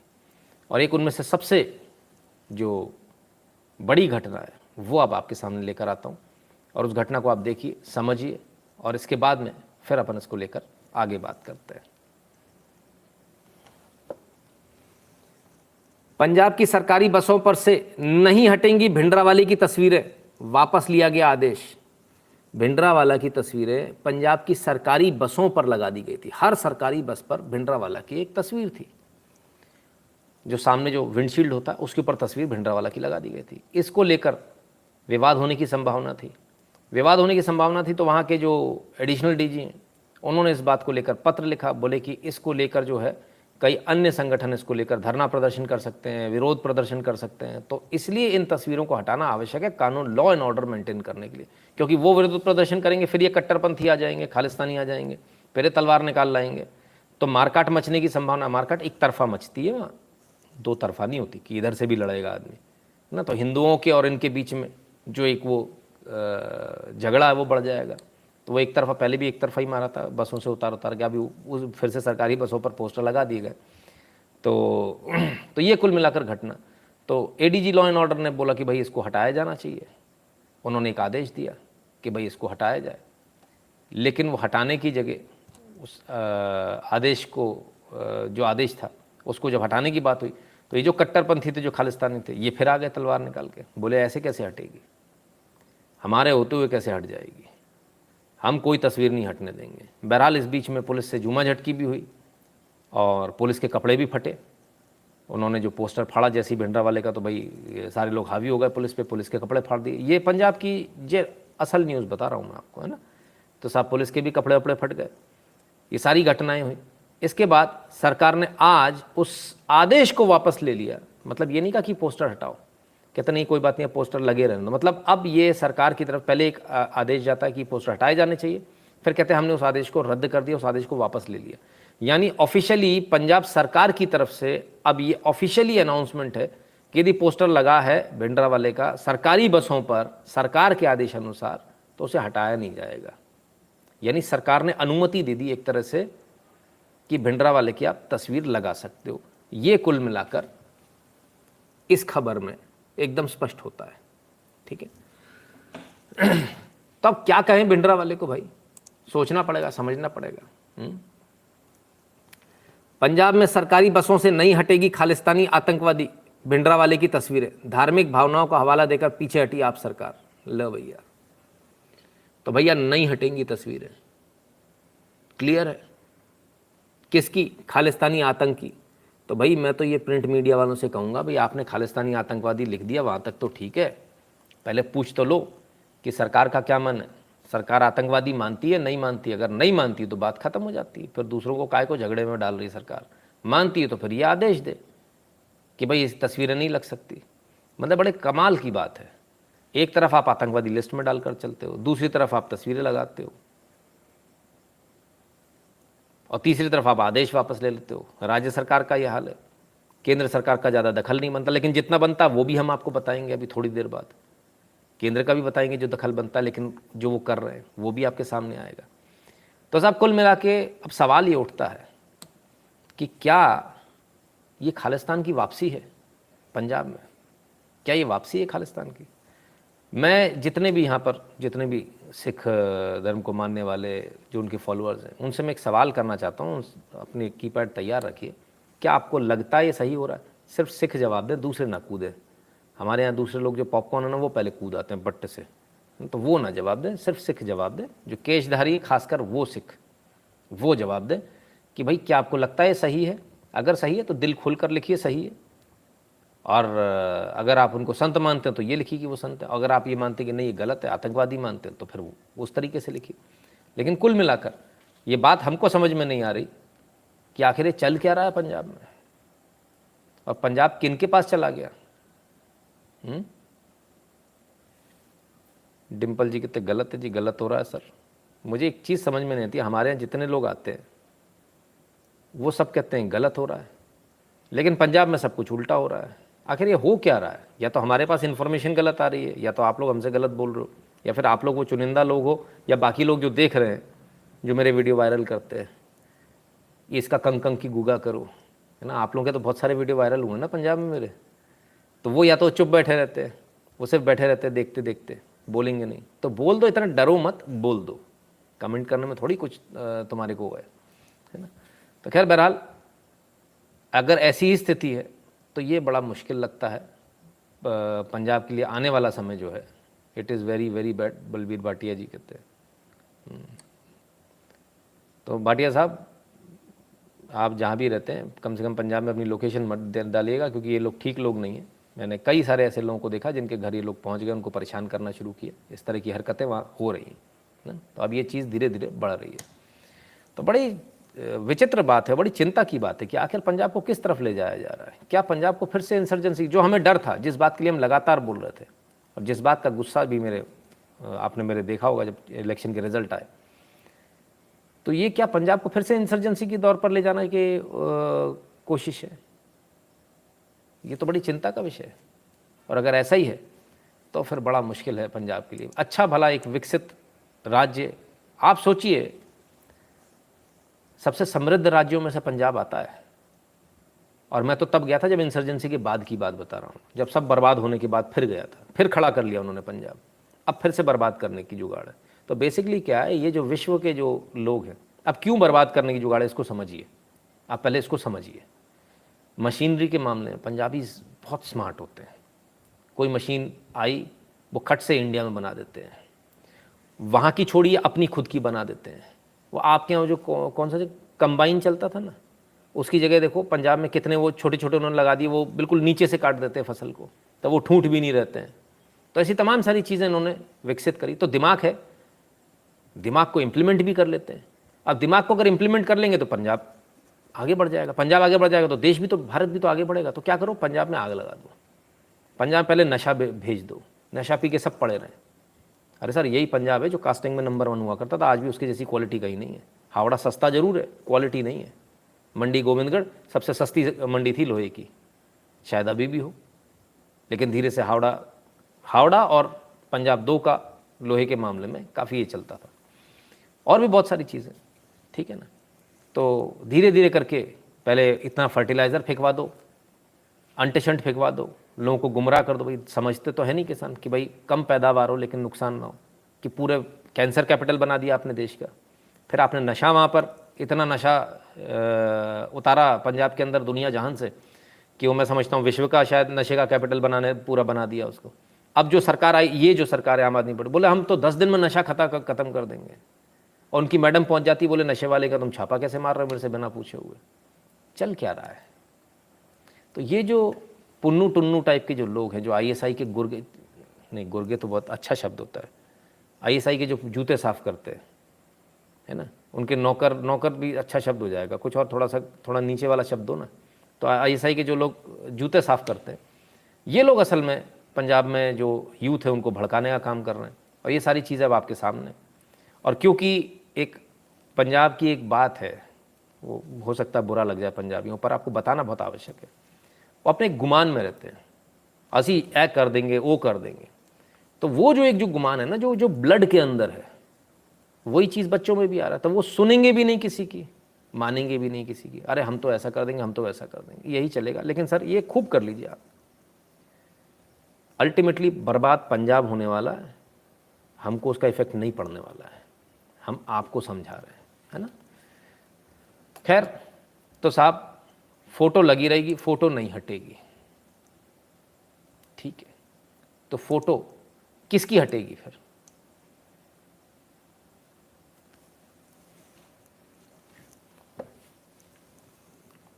पंजाब में बनी आपकी सरकार तो दफ्तरों से हट जाएगी, प्रधानमंत्री की तस्वीर, केजरीवाल ने बताया किसके लगेंगे फोटो। भाई साहब, इन्होंने तो पहले ही बता दिया था, चुनाव से पहले बता दिया था, 30 जनवरी 2022 को बता दिया था कि प्रधानमंत्री की फोटो हट जाएगी। आ गई साहब, अब आपके सामने फोटो है दूसरी। तो ये है साहब, प्रधानमंत्री की फोटो नहीं लगाएंगे, भिंडरावाले की फोटो नहीं हटाएंगे। बढ़िया है। चलिए, अब तो गुरुद्वारों में भी मैंने जहाँ तक पता किया, गोल्डन टेम्पल से लेकर लगभग सभी गुरुद्वारों में भी फ़ोटो पहले से थी, और भी लोगों की भी लग रही है। वो कोई बाबा क्या नाम है उनका, उनकी भी फ़ोटो लग रही है ना। तो ये है आपका। तो साहब ये स्थिति है। तो उन्होंने तो पहले ही बता दिया था कि प्रधानमंत्री की फ़ोटो नहीं लगेगी, जिसकी लगेगी वो आपके सामने। अब मेरा सिर्फ केंद्र सरकार से, राज्य सरकार से एक निवेदन है, ये जो आप इतना कन्फ्यूजन पैदा कर रखा ना देश के अंदर, इसको भी ख़त्म करो सर, है ना। आप एक लाइन में क्लियरिटी के साथ आइए। अगर आतंकवादी है तो तस्वीर कैसे लग सकती है, और नहीं है फिर आप जो मानते हो आप वो बताओ, और पब्लिक के सामने क्लियरिटी के साथ आओ। पंजाब में एमए के कोर्स में भिंडरावाले को आतंकवादी बताने पर उठा विवाद, एसजीपीसी ने जताई आपत्ति। तो एमए का एक कोर्स है साहब, एमए की पढ़ाई, उस पढ़ाई में भिंडरावाले को आतंकवादी बताया गया है। हिस्ट्री का कोई सब्जेक्ट होगा, तो उसमें साहब इनको आतंकवादी बताया। जैसे ही इनको आतंकवादी बताएगा तो बड़ा बवाल हो गया साहब। एसजीपीसी ने कड़ी आपत्ति ली, बोले ऐसे कैसे आपने जो है इनको वो बता दिया। एसजीपीसी के अध्यक्ष एडवोकेट हरजिंदर सिंह ने कहा, संत जर्नैल सिंह भिंडरावाला को एमए राजनीति शास्त्र पाठ्यक्रम में आतंकवादी के रूप में वर्णित किया गया है, यह अस्वीकार्य है। इसको हम सही मानते हैं, गलत मानते हैं? इनके अस्वीकार करने वाले को आप कुछ भी मानते रहे सर, उससे कोई फर्क नहीं पड़ता, लेकिन प्रेशर क्रिएट करने के टैक्टिक्स जो है इनके पास ज़बरदस्त है। Described as terrorist, Punjabi university to remove Bhindranwale content after SGPC object. लीजिए साहब, किताबों में से भी हटा देंगे साहब कि वो टेररिस्ट है, टेररिस्ट था, ये हटा दिया जाएगा। एसजीपीसी के ऑब्जेक्शन के बाद पंजाबी यूनिवर्सिटी ने वो कंटेंट ही हटा लिया पूरा, कि भैया हम इस कंटेंट को हटा लेंगे। ये चल रहा है पंजाब के अंदर, ठीक है। सो कुछ लोग कह रहे थे सर क्या इसमें होम मिनिस्ट्री कुछ नहीं कर सकती? लॉ एंड ऑर्डर का मैटर सर जो होता है ना वो राज्य का होता है, ठीक है ना, और राज्य को देखना होता है। होम मिनिस्ट्री ने डेजिग्नेटेड आतंकवादी घोषित कर दिया तो आतंकवादी घोषित कर दिया। इसके बाद में इन्होंने एक प्ली लेकर भी आए थे केंद्र सरकार के पास कि साहब इसको आतंकवादी लिस्ट में से हटा दो, लेकिन नहीं माना केंद्र सरकार ने। तो भाई वाई नॉट प्रेसिडेंट रूल? नहीं सर बलबीर जी, ऐसे कैसे प्रेसिडेंट रूल, क्या बात करते हैं आप? थंपिंग मेजोरिटी के साथ, 3/4 मेजोरिटी के साथ जिताया सर पंजाब की जनता ने ना, जनता ने चुना है सर, ऐसे कैसे हो जाएगा? जनता सड़क पर आ जाए, सरकार को बदल दे, कोई मनाही नहीं है। ऐसा नहीं कि सरकारें बदल नहीं सकते, बदल सकते हैं, लेकिन ये तो गलत हो जाएगा। हमारी विचारधारा से अगर वो उनके विचार मेल नहीं खा रहे हैं तो सरकार बर्खास्त कर दी जाए, तो सर ये डेमोक्रेसी नहीं है, फिर इसको डेमोक्रेसी नहीं है। ऐसे तो कल को फिर कोई दूसरी सरकार आएगी, उससे हमारे विचार नहीं मिल रहे होंगे, तो वो तो ऐसे करते ही है, पर उनमें और अपने में कोई फ़र्क नहीं रह जाएगा। इसलिए ये नहीं होना चाहिए, मैं इसके बिल्कुल विरोध में हूँ। सर राष्ट्रपति शासन जब तक कि कानून व्यवस्था बिल्कुल बिगड़ ना जाए, बिल्कुल आपको लगे कि अब हाथ से जाने वाला, तो फिर बात एक अलग है। अदरवाइज डेमोक्रेटिकली चुनी हुई सरकार को बर्खास्त करना उचित नहीं है, कहीं से भी उचित नहीं है। उनके लोगों को, उनके एमएलएस को प्रेशर बनाइए, जैसे महाराष्ट्र के लोग छोड़कर आ गए, ऐसे बहुत सारे लोग हो सकता है उसमें से भी छोड़कर आए, तो वो डिपेंड करता, पर वो आएंगे नहीं, बहुत ढीठ है। आम आदमी पार्टी नाम ही ढीठ का है ना। आइए आगे चलते। तो वो जो भाई साहब जो कह रहे थे नंबर नहीं मिल रहा, भाई साहब आँख खोल के, कान खोल के नंबर देखो और सुनो, अगर नहीं देख पा रहे तो सुनो। 8770720196 इस नंबर पर गूगल पे, पेटीएम, फ़ोनपे के माध्यम से, पहले तो फ़ोनपे तो चल ही नहीं रहा, चोर कंपनी है ये, है ना तो पहले तो पैसे भेज देना, फिर फ़ोन उठेगा। फ्री में किसी का फ़ोन नहीं उठाते, है ना, धमकी देने वाला को तो खास कर नहीं। और जितने मिनट बात करनी उस हिसाब से हर 5 मिनट के 5000 रुपये, फिर अपन आगे बात करेंगे, है ना। खासकर खालिस्तानी माइंडसेट वालों से 10,000 रुपये। भीम यूपीआई एड्रेस है n शुक्ला@UPI। जो लोग भारत के बाहर हैं वे patreon.com/नितिन शुक्ला और paypal.me/नितिन शुक्ला GWL पर जाकर सपोर्ट कर सकते हैं, कंट्रीब्यूट कर सकते हैं। 2 यूट्यूब चैनल हैं, नितिन शुक्ला और नितिन शुक्ला लाइव, दोनों को सब्सक्राइब कर लीजिए, बेल आइकन दबा लीजिए, एक डायलॉग बॉक्स खुलेगा, इसमें ऑल को क्लिक कर दीजिएगा। टेलीग्राम का चैनल है t.me/nshukla, इस पर जाकर इस चैनल से जुड़ जाइए, या फिर टेलीग्राम पर @nshukla सर्च कर लीजिए, फोटो के साथ 20,000 से ज़्यादा लोगों का एक चैनल आएगा, उसे ज्वाइन कर लीजिएगा। ट्विटर पे @NSO365 को फॉलो कर लीजिए, इंस्टाग्राम को शेयर चैट और ट्विटर पर @nshukla इनको फॉलो कर लीजिए, फेसबुक पर नितिन शुक्ला इनको फॉलो कर लीजिए, गैप पर नितिन शुक्ला को फॉलो कर लीजिए, तमाम सारी जगह फॉलो कर लीजिए। और इसके अलावा गूगल फॉर्म की लिंक दी हुई है, तो उस गूगल फॉर्म को आप भारत में रहने वाले तो भारत वालों का, भारतीयों का गूगल फॉर्म भर दीजिए, जो भारत में नहीं रहते, बाहर रहते, वो NRI वाला गूगल फॉर्म भर दें, ठीक है। हुक्का पानी बंद कर दे सेंटर, सब समझ आ जाएगा। वो तो करेंगे सर, उनसे जो करते बनेगा वो करेंगे, ठीक है ना।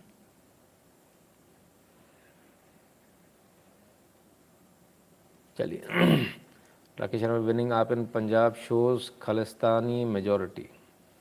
अब सर उसमें वोट तो हिंदुओं ने भी दिया, डर के दिया, कैसे दिया वो तो एक अलग बात है, लेकिन दिया है, ये बात सच्ची है ना।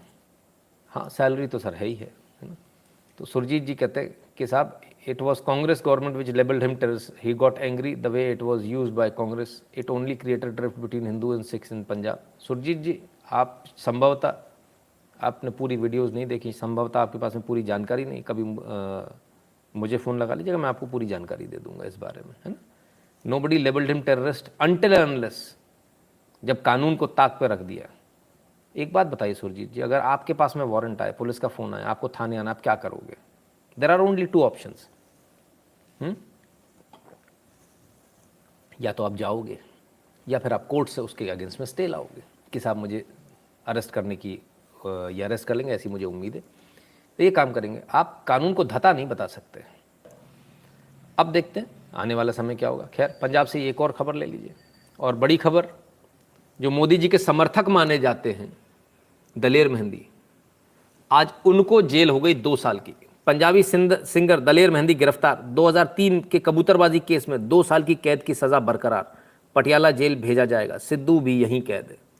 तो साहब हुआ क्या, 2003 में कबूतरबाजी का केस था, ज़रा केस को समझें कि दलेर मेहंदी मानव तस्करी मामले में दलेर मेहंदी को जेल, पटियाला कोर्ट ने बरकरार रखी सजा। तो क्या हुआ, पूरा मैटर क्या है इसको समझेंगे। मानव तस्करी के मामले में 2 साल की जेल, अदालत से ही किए गए गिरफ्तार। अब ये एक बड़े, पहले हम केस समझते हैं, फिर इसके बाद इस पर डिटेल में बात करेंगे।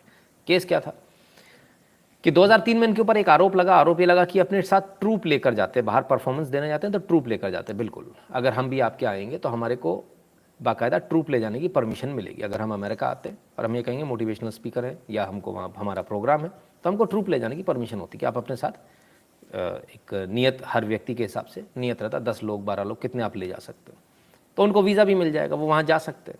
तो ऐसा ही ले जाते थे और वहाँ ले जाके उन लोगों को छोड़ देते थे, और उन लोगों को वापस नहीं आना होता था, वो वहीं रह जाते थे। तो ये कबूतरबाजी थी, विशुद्ध कबूतरबाजी। कबूतरबाजी और भी कई तरीके से होती है कि वो पासपोर्ट ले आओ और वो फिर आपको कहाँ, मैक्सिको भेज देंगे। मैक्सिको में फिर वो आप नदी के ज़रिए आ जाओ या पैदल चलते हुए आ जाओ और वहाँ आके आत्मसमर्पण कर दो कि भैया मैं तो बाहर से आऊँ। थोड़े दिन जेल रखेंगे, फिर जेल में पुन्नू का यही काम है।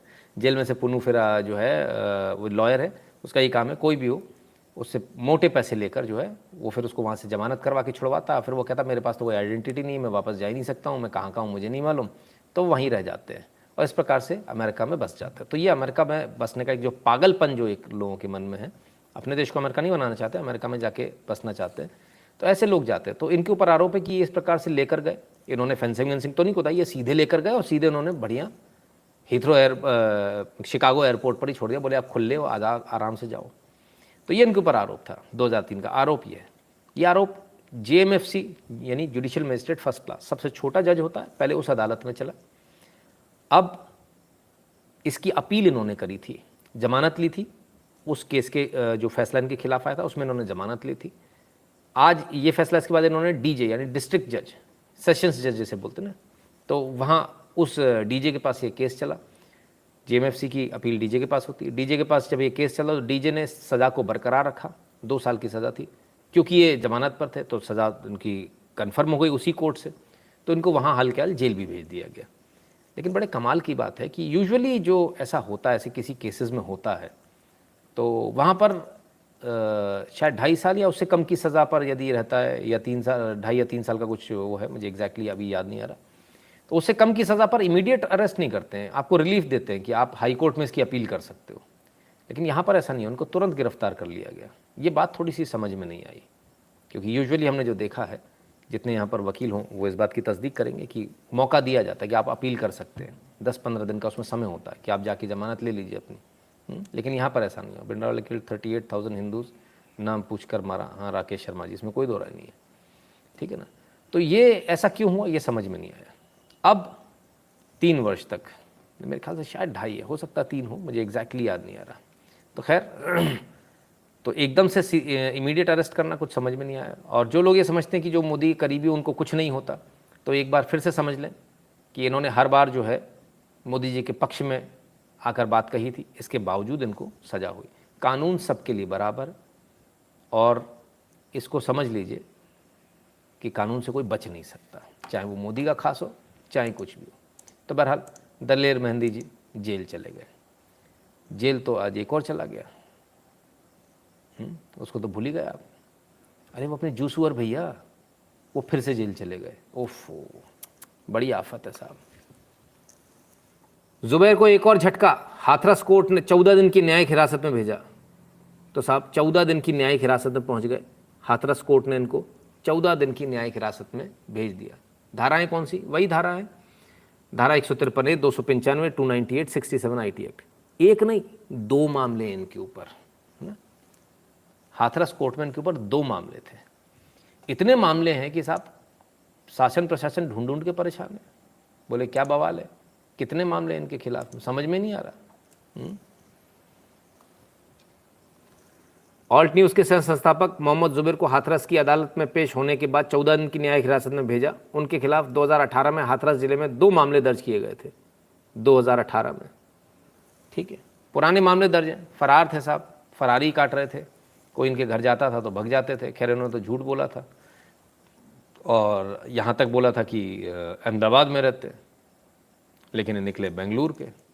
तो खैर बहुत सारी बातें इनके सामने इनके वो लेकर आ रही है, लेकिन फ़िलहाल दोबारा से जेल चले गए। अब इसके बाद जो है जुबैर के जो वकील हैं वही अपने गोंजाल्वेस साहब, उन्होंने फिर सुप्रीम कोर्ट चले गए, हम बड़े पापा के पास जाएंगे, बड़े पापा हमको बचाएंगे। तो वो गए और एक साथ 6 FIR जो है, एक साथ 6 FIR उनको क्वेश कराने के लिए सुप्रीम कोर्ट गए। फिर क्या हुआ, अभी वो मामला तो लगेगा, तब लगेगा, नंबर पे आएगा, सुनवाई होगी। लेकिन उससे बड़ी बात यह है कि चंदौली में 7वीं FIR हो गई है। गोंजाल्वेस साहब, आप उन 6 में जमानत ले आओगे तो इस 7वीं में गिरफ्तार हो जाएंगे। तो गिरफ्तारी तो होगी, फिर क्या। तो ये बड़ी मुश्किल कहानी हो गई इनके लिए। जुबैर साहब एक के बाद एक इनके खिलाफ केस होते ही चले जा रहे हैं, धड़ाधड़ होते चले जा रहे हैं। बड़ी अजीब बात है कि ऑल्ट न्यूज़ पूरा का पूरा जो मामला है। अच्छा, एक और चीज़ है, ये सिर्फ 6 FIR रद्द कराने के लिए गए, इसलिए भी गए हैं, साथ ही साथ उसमें एप्लीकेशन में ये भी है कि भाई जो SIT जो बनाई है उत्तर प्रदेश सरकार ने जुबैर और ऑल्ट न्यूज़ के लिए, इस SIT को भंग किया जाए, ये जांच ना करे। क्यों, जांच करने में क्या दिक्कत है? आप ही तो कहते थे जांच कर लो, हम इसमें इन्वॉल्व नहीं है। तो SIT जांच कर लेगी ना, कितने केस हैं आपके ऊपर, सारे एक साथ जांच कर लेगी, क्या क्या मामले हैं क्या नहीं है। इतना डर क्यों लग रहा है SIT से? क्योंकि ऑल्ट न्यूज़ के बारे में किसी को कुछ पता ही नहीं है कि मामला क्या है। ज़रा समझिए, लिंक्डइन पर प्रतीक सिन्हा जी लिखते हैं, What alt news has achieved wouldn't have been possible without the unending voluntary contributions that we have received. Unending voluntary contributions that we have received. My mother, Nirja Sinha, handles all the administration work. Unofficial Subramanian Swamy does a bulk of monitoring research. Unofficial Subramanian Swamy. ये कौन है? ये वो page है जो चलाते थे। और सैम जावेद, पेन नेम। अब ये पेन नेम कौन सी चीज़ है? Has written innumerable sketching pieces. तो साहब एक नई चीज़ आ चुकी है, पेन नेम जैसी चीज़ें भी चल रही है कि लिखेंगे हम वो किसी और नाम से लिखेंगे, हमारा नाम असली कुछ और है। तो एक्चुअली ये देखा जाए तो ये फर्जी बाड़ा हुआ, इम्पर्सोनेशन हुआ, ये भी इम्पर्सोनेशन है, अनऑफिशियल सुब्रमण्यम स्वामी। तो ये कुल मिला के पता ही नहीं, ये तो पता ही नहीं चलने दे रहे इनका किस नाम का व्यक्ति काम कर रहा है। पेन नेम है साहब, आपने पेट नेम सुने होंगे, यहाँ पेन नेम है। सही है यार, किसी का पजामा नेम होगा, किसी का नाड़ा नेम होगा, किसी का जूता नेम होगा, किसी का मोजा नेम होगा, बहुत सही है यार। ये तो फर्जीवाड़ा है विशुद्ध रूप से, इस पर तो मुकदमा दर्ज होना चाहिए, ऑल्ट न्यूज़ पे एक और मुकदमा दर्ज होना चाहिए। लेकिन बड़े कमाल की बात है साहब, बड़े चुपचाप से निकलने का प्रयास है। कुमार विश्वास की चेतावनी पंजाब को लेकर सही साबित होगी। उमेश जी बिल्कुल, पंजाब उसी रास्ते में निकल पड़ा है। खैर, तो साहब ये इनकी सच्चाई है। अब ऐसा भी सुनने में आया है कि कोर्ट में जो दस्तावेज़ दिए गए हैं, उन दस्तावेज़ में जो प्रोसिक्यूशन है उसने ये भी बताया है, अभी हमारे पास में ऐसे दस्तावेज़ नहीं है पर ऐसा सुनने में आ रहा है कि वहाँ पर ये भी बताया गया है कि जो है ये काफ़ी लंबे समय तक सऊदी अरेबिया में रहे हैं मोहम्मद ज़ुबैर, और अगर रहे हैं तो फिर सवाल यहाँ बहुत सारे प्रश्न खड़े हो जाते हैं कि वहाँ किस चीज़ के लिए रहे थे, वहाँ किस चीज़ की ट्रेनिंग ले रहे थे, वहाँ क्या कर रहे थे, तो क्या वहाँ नॉर्मली वहाँ से आए या फिर मामला कुछ और है, या फिर मामला गड़बड़ है वहाँ पे। यहाँ पर भी मामला गड़बड़ है। बहुत सारे लोग होते हैं ना स्लीपर सेल की तरह काम करते, कुछ ऐसा तो नहीं। तो ये मोहम्मद ज़ुबैर की कहानी अभी तक पहेली बनी हुई है। खैर, मोहम्मद ज़ुबैर की बात क्यों कर रहे हैं, और एक और से मिलवा देता हूँ। पेन नेम है ना, ऐसे बहुत सारे लोग नाम रखते हैं साहब। आइए ज़रा देखें, इनसे मिलिए। लगता है पूरी ट्रेनिंग मदरसे में ही दी जाती है इस प्रकार की। सुनिए। बताओ तुम जी क्या नाम बता रहे थे उस समय? नहीं, उस समय पहले क्या बता रहे थे? बबलू बताया था मैंने आपने। और क्या बताया था? बबलू मिश्रा। मिश्रा पंडित बता रहे थे आप अपने आप को? मैं बोलूं बबलू मिश्रा। पंडित क्यों बताया जब बबलू मिश्रा अपना नाम बता रहे हैं साहब। तुमने अपना नाम क्यों भाई? तुमने अपना नाम भाई क्यों बताया? क्योंकि पार्टी ऐसी थी वो साहब, हम मुझे जो है आपको किराए पे मकान नहीं देते। अच्छा, हम मुस्लिम लोगों को आप किराए पे मकान नहीं देते, तो तुम्हारे कर्म ऐसे क्यों कि नहीं देते भाई? तो तुम हिंदू बन के रहोगे? फिर कोई आपने किराए नहीं किया। तो तुमने ये बताओ, तुमने ये कैसे कहती कि मैं बबलू मिश्रा हूँ, पंडित हूँ? कहते हैं बबलू मिश्रा नाम बताया है तो मैंने क्राइम नहीं किया। नहीं, क्राइम है, इम्पर्सोनेशन का क्राइम है। मैं अपने आप को नरेंद्र मोदी नहीं बता सकता, मैं अपने आप को देश का प्रधानमंत्री नहीं बता सकता, मैं कलेक्टर नहीं बता सकता। इम्पर्सोनेशन का केस लगेगा, 420 का केस लगेगा। और बहस कर रहे हो? अरे कैसे क्राइम नहीं किया यार तुमने? तुम अपना नाम बता दे, क्या नाम है तुम्हारा? रियल नाम क्या है? मेरा मोहम्मद इमरान है। मोहम्मद इमरान जी। कहाँ के निवासी हो? सदर कैंट, सदर। दो मंदिर पास। हाथ दिखाओ जरा। हाँ वो हाथ दिखाओ। उनसे पूछा आप दिख रहे हैं। हाँ बताओ। और तुम यार झूठ बोल और रहे आप हो। देते नहीं मकान। हम अरे यार तो झूठ बोल के लेंगे मकान? अरे क्यों नहीं देते बताए? झूठ बोल के मकान हम झूठ बोल के देते? यहाँ पे कितने मुसलमान भैया रह रहे हैं? तो साहब मकान नहीं दोगे तो झूठ बोल के ले लेंगे। मोहम्मद इमरान से बबलू मिश्रा बन जाएंगे, ये भी अच्छी ज़बरदस्ती है। समझ में आ रहा है? शुक्र मनाओ जो वीडियो बना रहे थे, कब्जा नहीं किया तुम्हारे मकान पे, तुम लगे हो खाली पीली में घुस जाते, तुम्हें कब्जा कर लेते तो तुम क्या उखाड़ लेते? कुछ नहीं। फिर तुम रो रहे हो तो मोदी कहाँ है, योगी कहाँ है, उसको बुलाओ, आरएसएस वाले, बजरंग दल वाले, उड़न तश्तरी बुलाओ, तुम्हारा यही चल रहा होता। तो ये स्थिति है साहब। तो वहाँ पर भी वो पेन नेम अनऑफिशियल सुब्रमण्यम स्वामी, हाँ समझ रहे हो, मोहम्मद ज़ुबैर ही चलाता था अनऑफिशियल सुब्रमण्यम स्वामी, पेन नेम। गजब है साहब, इनका तो हिसाब ही ख़त्म नहीं होता। आइए और आगे आइए। अमीर बनने के चक्कर में 8वीं पास ने यूट्यूब से सीखा नकली नोट छापने का तरीका, पुलिस को दिखाया ट्रेलर। अरे गजब साहब, कौन है? साहिबाबाद में पुलिस ने पकड़ा, 8वीं पास व्यक्ति गिरफ्तार हुए। गजब साहब, कमाल है। कौन है साहब ये 8वीं पास? ये हुई बात। 8वीं पास मोहम्मद यूट्यूब देखकर अब छापने लगा नकली नोट, तरीका देखकर सन्न रह गई पुलिस। 8वीं पास मोहम्मद हैं, ओहो। गाजियाबाद बदायूं के रहने वाले शातिर दिमाग खुशी मोहम्मद को जाली करेंसी बनाने के मामले में गिरफ्तार किया गया, यूट्यूब से देख के। बताओ यार, अरे भैया यूट्यूब वालों, तुम लोग का दिमाग फिर गया है। इस प्रकार की यूट्यूब कौन बनाता है? मैं समझता हूँ ये खुशी मोहम्मद को तो पकड़ा, वो पकड़ा ही पकड़ा है। कौन सा वीडियो इसने देखा था, उस वीडियो वाले को पकड़कर उसको भी जेल में डालना चाहिए। ये सबसे ज़्यादा आवश्यक है। There has to be a sense of responsibility for God sake. आप ऐसा नहीं कर सकते, कुछ भी नहीं कर सकते। कल बम बनाना सिखाने लगोगे, इसको भी जेल में डालना चाहिए भाई, जो यूट्यूबर है विदाउट एनी। क्यों बनाया, क्यों दिखाया आपने नोट बनाना, क्या ज़रूरत थी इसकी, क्यों आप इस दुनिया को दिखा रहे थे? इसका मतलब खुद भी बनाते होगे, बनाए होंगे पक्का उसने भी। करेंसी छापना, चलाना तो छोड़ दीजिए, छापना ही क्राइम है। आपके पास अथॉरिटी नहीं है ना। बांग्लादेश यूट्यूब, सर बांग्लादेश से भी उठ जाएगा, उसमें कौन सी दिक्कत है ना। रेड कॉर्नर नोटिस जारी करा दीजिए, अपने आप भागा फिरेगा, ठीक है ना। तो काम तो बहुत सारे हो सकते हैं, लेकिन अल्टीमेटली इनके दिमाग में वही चलता है साहब, झूठ बोलो, झूठ बोलकर दूसरे के मकान में जाओ, फिर उस पर कब्जा कर लो, यही सब चलता है। कुछ दूसरा दिमाग इनका चलता ही नहीं है। बड़े कमाल की बात है। तो रहेंगे, उसके बाद फिर वही आबादी बढ़ानी है और लोगों को बुलाना है, और बुला के उनके साथ क्या करना है, फिर वही काम, सारे के सारे वही। आइए, बिहार के कटिहार में मोहम्मद शमी ने एक महिला को घर से बाहर खींचकर उसकी दोनों आंखें फोड़ दी। आखिर कब थमेगा आतंक? मोहम्मद शमीम ने बुलाया महिला को, घर से बाहर बुलाया, दोनों आंखें फोड़ दी। यह आज की घटना है। आबादी बढ़ाएंगे, एक एक करके अपने और लोगों को बुलाएंगे, फिर लव जिहाद करना है, फिर तमाम सारी और चीज़ें करनी है, और फिर दादागिरी करनी है, और चौड़े में करनी है।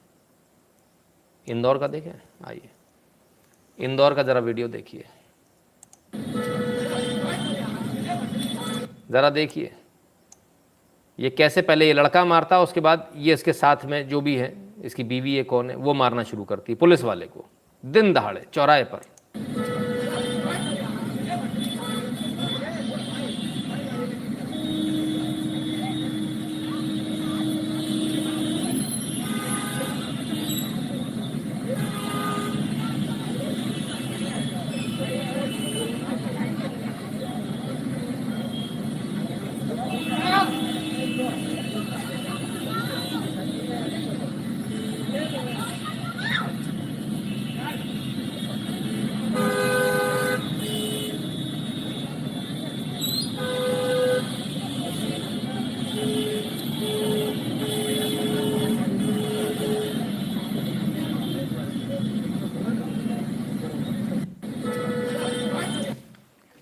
तो साहब अब पता नहीं अंदर मोहतरमा थी या भाई था, एक तो ये नहीं पता चलता, सबसे बड़ी समस्या ये। तो ये स्थिति है लगभग। चलो, और आज का दे दें, जुलाई 13 का, आओ भाई ले लो। जघन्य अपराध ने असम को झकझोर दिया। 70 साल के जैनुद्दीन ने 3 साल की बच्ची से किया दुष्कर्म। कितने? 70 साल। ये तो आज का भाई, 13 जुलाई 2022। ये तो आज का है। फिर कहाँ चलेगा भाई? कौन से थे, क्या नाम था, कहाँ चले जाते हो साहिब? आओ भाई साहिब, ये क्या हो रहा है तुम्हारे यहाँ यार? 70 साल के बुढ़े 3 साल की बच्चियों को, हमने वो वीडियो भी दिखाया था, याद है? वो लेडी लगी हुई थी लाइन में, क्यू में, वो पीछे से बुढ़ा लगा हुआ था उसमें। याद होगा जब आते हो यहाँ। तो अपने कर्मों को देखो सर। और देख लें, आज का ही देख लें। तो जब इतना कुछ होता है तब फिर क्या? तब फिर हिंदू समाज सीधे बोलता है। आगरा में राजेश्वर मंदिर में मुस्लिम समुदाय को पूजा सामग्री की दुकान लगाने पर रोक। भाई पूजा सामग्री पर मुस्लिम अगर दुकान लगाएंगे पूजा सामग्री, तो उस पर रोक लगाने की बात हुई है। यह सही हो रहा है कि गलत हो रहा है? बताइए भाई। आगरा में मुस्लिम नहीं बेच सकेंगे प्रसाद। हिंदूवादी संगठनों ने कहा सावन में नहीं खुलने देंगे शराब और मीट की दुकानें। तो असल में मैटर क्या है? सिर्फ मुसलमानों का नहीं है, शराब और मीट की दुकान भी हिंदू की भी नहीं खुलने देंगे। सावन का महीना चल रहा है। और प्रसाद क्यों नहीं बेच सकेंगे? प्रसाद इसलिए नहीं बेच सकेंगे क्योंकि भैया थूक के बेचा, कुछ किया, अगर अपवित्र किया, क्योंकि वहाँ लिखा है ना, तो वो एक हमने वीडियो भी दिखाया था, वो साहब कह रहे थे कि भाई थूक कर देना चाहिए काफिर को। तो अगर आपके मन में, अगर आप मुसलमान हो तो पक्के ईमान वाले होगे, पक्के ईमान वाले हो तो कभी थूकोगे कभी कुछ करोगे, तो भाई मेरे हिसाब से तो बिल्कुल सही है। और फिर आपको ज़रूरत क्या है भाई? वैसे भी अगर देखा जाए, अगर वैसे भी देखा जाए तभी भी गलत है, क्योंकि आप तो कुफ्र कर रहे हो। प्रसाद अगर आप बेच रहे हो या पूजन की सामग्री आप बाहर बेच रहे हो तो बुत परस्ती के लिए बेच रहे हो आप। बुत परस्ती तो हराम है, तो वहाँ तो आपको जाने ही नहीं चाहिए, वो तो हराम हो गया पैसा आपके लिए, वो काम तो आप कर ही नहीं सकते। तो ये तो एज़ पर इस्लाम भी हराम हो गया, तो इसमें तो कोई विवाद होने की आवश्यकता नहीं है। सब फिर भी विवाद हुआ। देखें जरा वीडियो देखें पहले। मेले के अंदर जो सामग्री की जो दुकानें लगती हैं, कुछ विशेष समुदाय के लोग लगाते हैं, वह दुकानें हम नहीं लगने देंगे, क्योंकि इस देश के अंदर ये थूक का वाला कांड भी चल रहा है। कपड़ों पे थूकना, रोड वगैरह और जो प्रसाद की जो दुकानें जो लगती हैं वो ना लगाई जाए, क्योंकि माहौल थोड़ा सा गलत चल रहा है देश के अंदर। लगाई जाए क्योंकि माहौल थोड़ा सा गलत चल रहा है देश के अंदर। ये कौन भाई साहब है? बोलना नहीं आता तो मत बोलिए। माहौल कौन सा गलत चल रहा है देश के अंदर? इससे पहले वाले ने बिल्कुल स्पष्ट बात बोली, माहौल नहीं गलत चल रहा देश के अंदर, माहौल एकदम सही है। कुछ लोग माहौल ख़राब कर रहे हैं, है ना। शब्दों का खेल है, शब्दों का ध्यान रखिए जरा, नहीं तो गड़बड़ हो जाएगी सब। क्योंकि ऐसी हरकतें होती हैं, इसलिए मना किया जाता है ना, कि भाई नहीं लगाइए दुकान। अब लोग आएंगे ज्ञान बांटने, सेक्युलरिज्म, भाईचारा, फलाना ढिकाना। उसका जवाब मैं नहीं दूंगा, उसका जवाब कोई दूसरा दे रहा है। हिंदुत्व हमारे लिए पिच नहीं है, वो इस देश का राष्ट्रीय सनातन, राष्ट्र का सनातन प्रतीक है, और वह एकमात्र विचारधारा है जिसकी वजह से अगर मैं आपसे पूछूं कि दुनिया में एक देश बताइए जहां इस धरती पर पाए जाने वाले सारे धर्म पाए जाते हो, तो वो सिर्फ भारत है। एक देश बताइए जहां इस्लाम के सारे फिरके पाए जाते हो, तो मैडम की शक्ल बिगड़ गई बहुत बुरी तरह से।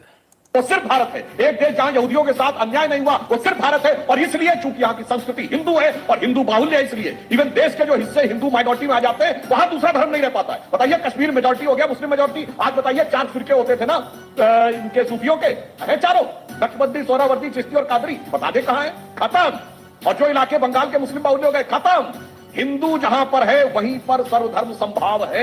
और इसी वजह से, और दुर्भाग्य की बात है कि उसी मूल भाव को हमेशा अपमानित करना, प्रताड़ित करना, लांछित करना, और मुस्लिमों में भी सिर्फ कट्टरपंथियों का समर्थन करके उनका वोट पाने का प्रयास करना, यह बहुत दुखद। हिंदुत्व हमारे लिए। ठीक है साहब, पूरा जवाब इन्होंने दे दिया। इंदौर वाला वीडियो आज ही का सर, वो जो कोलकाता वाला वीडियो था वो 11 जून 2022 का था, है ना। तो बात तो वही है ना सर, मुद्दा वो नहीं है वो 11 जून 22 का था। मुद्दा ये है कि करते क्या हैं। पहले आएंगे, एक आएगा, साहिब आप ही से कह रहा हूँ, पहले एक आएगा हाथ पैर जोड़ के मुझे जगह दे दो, फिर उसके बाद में अपने 100 लोगों को और बुला लेगा, ये मेरे भाई हैं, पूरा मोहल्ला बुला लेगा, फिर दूसरों को परेशान करना शुरू करेगा, फिर तुम यहाँ से खाली करो, फिर इनका जिहादीपन शुरू हो जाता है। ये करते हो कि नहीं करते हो? खुद से बोलो ना, झूठ क्यों बोल रहे हो?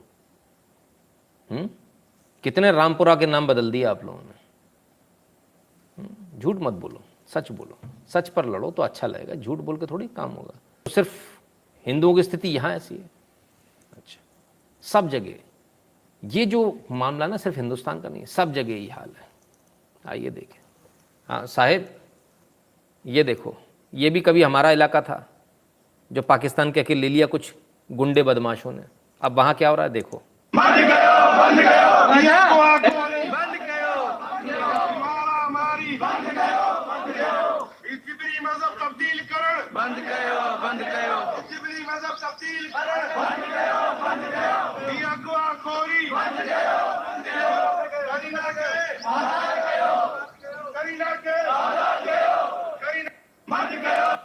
ये पाकिस्तान में हिंदुओं का हाल है। लड़कियां उठा ली जाती हैं घर में से, 13 साल की होते ही उसे उठा लिया जाता है, गैंगरेप करके उसको दूसरे बना दिया जाता है, दूसरे धर्म का। और अब ये बेचारे सिंधी हैं, तमाम और हिंदू हैं, ये परेशान है, कह रहे बंद करो बंद करो, ये सब बंद करो, मारा काटी बंद करो। आपको लड़ना पड़ेगा अपने लिए। ऐसे कोई बंद करने से, कोई हाथ जोड़ने से, कभी शेर के सामने चले जाओ हाथ जोड़ दो, बच जाएगा। हाँ तो भैया साहिब जी क्या जवाब है इसका? ये सही हो रहा है क्या? और भारत में ऐसे कितने मोहल्ले दिखा दूँ ऐसे? रणप्रीत जी कहते हैं सनातनी बनाकर ही छोड़ोगे। नहीं सर, बात उसकी नहीं सर। रणप्रीत जी आप देखिए, मुझे आज भी वो, मैं अभी फेसबुक खोलकर आपको दिखा सकता हूँ, मुझे आज भी याद है कि शायद ननकाना साहिब था गुरुद्वारा, वहाँ के ग्रंथी की बेटी को उठा के ज़बरदस्ती ले गए, उसके साथ रेप किया, फिर उसका धर्म बदल दिया, मज़हब बदल के उसके साथ शादी कर ली। ये तो सर किसी के नहीं हुए ना, इतिहास गवाह है। फिर आदमी कहता जी आप ऐसी बात करते हो। मैं थोड़ी बात करता हूँ सर। अगर आप जेन्युइन, अगर आप सही इंसान हो साहिब जी, तो आप यहाँ लिखते कि हाँ ऐसा होता है, गलत करते हैं लोग। जो सही मुसलमान होते हैं मेरे सामने सब मानते हैं, सब रानते हैं, हाँ साहब ऐसा करते हैं, परेशान करते हैं, मेरे सामने बातें करते थे यार। कितने मुसलमानों से मेरी दोस्ती रही, अरे वो उसके फलाने का घर लेना, हड्डियाँ फेंको, ये फेंको, भग जाएगा साला, वो तो बनिया, वो तो पंडित है, वो तो ये है, वो तो वो है। गुंडागर्दी के दम पर जीने वाले लोग आप। और आपको जब हम जैसे से पाला पड़ जाता तब दिक्कत हो जाती है। आप क्या छुरा दिखा के डराते हो आदमी को, लेकिन कुछ लोग होते हैं जिन्हें छुरे से कोई डर नहीं लगता, तब फिर आपको दिक्कत होती, तब आपको रेजिस्टेंस मिलने लगता, तब आप कहते हो नफरत फैला रहे हो। नफरत नहीं फैला रहा, मैं अपना हक मांग रहा हूँ, ये मेरा हक है, ये मेरा देश है, यहाँ गुंडागर्दी नहीं चलने दी जाएगी। गुंडागर्दी नहीं चलेगी, किसी की भी नहीं चलेगी, ठीक है ना। मैं इस गुंडागर्दी के विरोध में हूँ और हर हाल में हूँ, और उसके लिए मुझे कुछ भी करना पड़ेगा करूँगा। तुम क्या कह रहे हो सरतन से ज़्यादा? अरे यार 20 आए 20 चले गए, मरना तो एक दिन है, डरना किस बात का है। अगर तुम में से एक भी, साहिब सुनना और साहिब जैसे जितने भी हैं, तुम में से एक भी अगर असल बाप की पैदाइश होता, अगर असल मर्द होता, तो ऐलानियत जाता, चोरी छुपे नहीं जाता कि मुझे कपड़े सिलवाने, अब मैं तुम्हें काट दूंगा। अरे ऐसा है, औरत भी ऐसे नहीं करती, तुम लोग तो औरत से भी गए बीते हो यार। क्या बात करते हो आप। मर्द होता है ऐलानियत जाता है, ठोक कर बोलता है इस तारीख को आऊँगा, इतने बजे आऊँगा। क्या हिम्मत नहीं थी? सामने से जाता, सामने से लड़ता जाके कि चल तूने ऐलानियत नहीं बोला, कोई बात नहीं, फिर आ जाता, भाई तूने पोस्ट डाली, अब मेरे को तेरे से लड़ना है। देता उसके, उस बराबरी करता ना, देता उसके हाथ में भी एक चाकू। तू तो जब वो पीछे पलट गया, पीठ में तूने छुरा घोंपा उसके, जब वो नाप ले रहा है। और ये गद्दारी तो आज से नहीं, 1400 साल से चली आ रही, पीठ में छुरा घोंपने वाली। बाप को नहीं छोड़ा, हमको क्या छोड़ोगे? सगे बाप को जिन लोगों ने मारा हो, इतिहास है सर, बुरा क्यों लगता है? सच सुनने की आदत डालिए। साहिब जी ये आपका इतिहास है, हमारा नहीं है। हमने पीठ में छुरा नहीं घोंपा, हमसे मत कहिए इस बात को। हम नफरत नहीं फैला रहे, हम सिर्फ सच्चाई, हम सच्चाई फैला देते तो आप कह रहे हो, सच्चाई बता देते तो आप कहते हो नफरत फैला रहे हैं। सोचो आपकी सच्चाई में कितनी नफरत है, कितनी नफरत आपने हम लोगों से करी कि हम सच भी लिखते हैं तो वो नफरत दिखती है। तो कितनी नफरत थी आपके उसमें, आपके कर्मों में, जो हम सच लिख देते हैं। तो चलिए आइए इनकी और असलियत दिखाएं। क्यों आखिर मुझे इतना गुस्सा है आज, वो असलियत भी देखिए आप, जब दिखता है ना सामने। आइए, India 2047 towards rule of Islam in India. आइए, अभी तक सपने ही देख रहे हैं, पूरा आ गया सर, पूरा आ गया विजन डॉक्यूमेंट। देखिए विजन डॉक्यूमेंट क्या कहता है। 8 districts of Jammu and Kashmir have Muslim population 75% or above. Alas, once the ruling community of the country Muslim had now been relegated as the second grade citizens. ओफो, फिलहाल क्या बता रहे हैं, 75% है हमारी आबादी, हमारी आबादी 75% है, फिर क्या करें? आइए सुनिए। We dream of 2047 where the political power has returned to Muslim community from whom it was unjustly taken away by British Raj. ओफो, ब्रिटिशर्स ने घुस भर दिया था, तब लिया था। जीते थे वो तुम में घुस भर के, जो भी आक्रांता आए थे उनमें, है ना? ठीक है, क्लियर है। We have given ourselves a target of 2047 C to bring about an Islamic government in this country. ठीक है, 2047 तक ये जो है इस्लामिक गवर्नमेंट ले आएंगे, बहुत अच्छी बात है। अब आइए सुनिए। If we look into the history of Islam, Muslims were always in majority, and for victory we do not need to have a majority. Were always in minority, sorry. And for victory we do not have a do not need to have a majority. Popular Front of India (PFI) is confident that even if 10% of total Muslim population rally behind it, PFI would subjugate the coward minority community to their knees and bring back the glory of Islam to India. To achieve this goal, this roadmap has been prepared and to be kept in mind by all PFI leaders and accordingly guide the PFI cadres, in particular, and Muslim community in general towards the goal. PFI cadres and Muslim youth should be repeatedly told that they all were working for Deen. Allah had created the world, Kainat, and Muslims were made for two reasons. First, to establish the law of Allah. Secondly, Muslims are Dai on earth. This should always be kept in mind and the rule of Islam has to be established. आगे देखिए, to unite them all under the flag of Popular Front of India. तो ये इनका सपना है साहब, कावड़ हिंदुओं को 10% भी अगर हो जाएंगे तो ये कर लेंगे, वो कर लेंगे, फलान कर लेंगे, ढिकान कर लेंगे। कमाल है, ये इनके मन में चलता है, ठीक है ना। और फिर उसके बाद विक्टिम कार्ड खेलते हैं, हम बहुत माला हमको, कमाल है।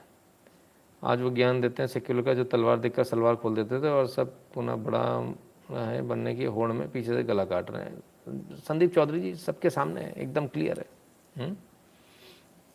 तो ये स्थिति है। खैर, मैं आशा करता हूँ अपनी इस बेशर्मी के लिए, जिस बेशर्मी के साथ आप उठकर आते हो, जिस बेशर्मी के साथ आप इसको जस्टिफाई करते हो, मर्डर्स को, अपने कायर हरकतों को, है ना, थोड़ी शायद शर्म करो। और शर्म आ जाए तो साहिब अपने लोगों से ज़रूर बोलना कि अपने अंदर सुधार लाएं, बहुत आवश्यक है, ठीक है ना। नहीं तो जैसे हमने गरियाया, ऐसे पूरी दुनिया आपको गरिया तो रही है। जहाँ जाते हो वहाँ एयरपोर्ट पर कहते हैं पहले पैंट खोलो, ठीक है ना, चड्डी उतरवा के चेकिंग होती। क्यों होती वो सब जानते हैं। जीपे, पेटीएम, बैंक अकाउंट किसी से भी नहीं हो रहा गुरुजी, क्षमा प्रार्थी हूँ। अरे ऐसा कैसे हो गया?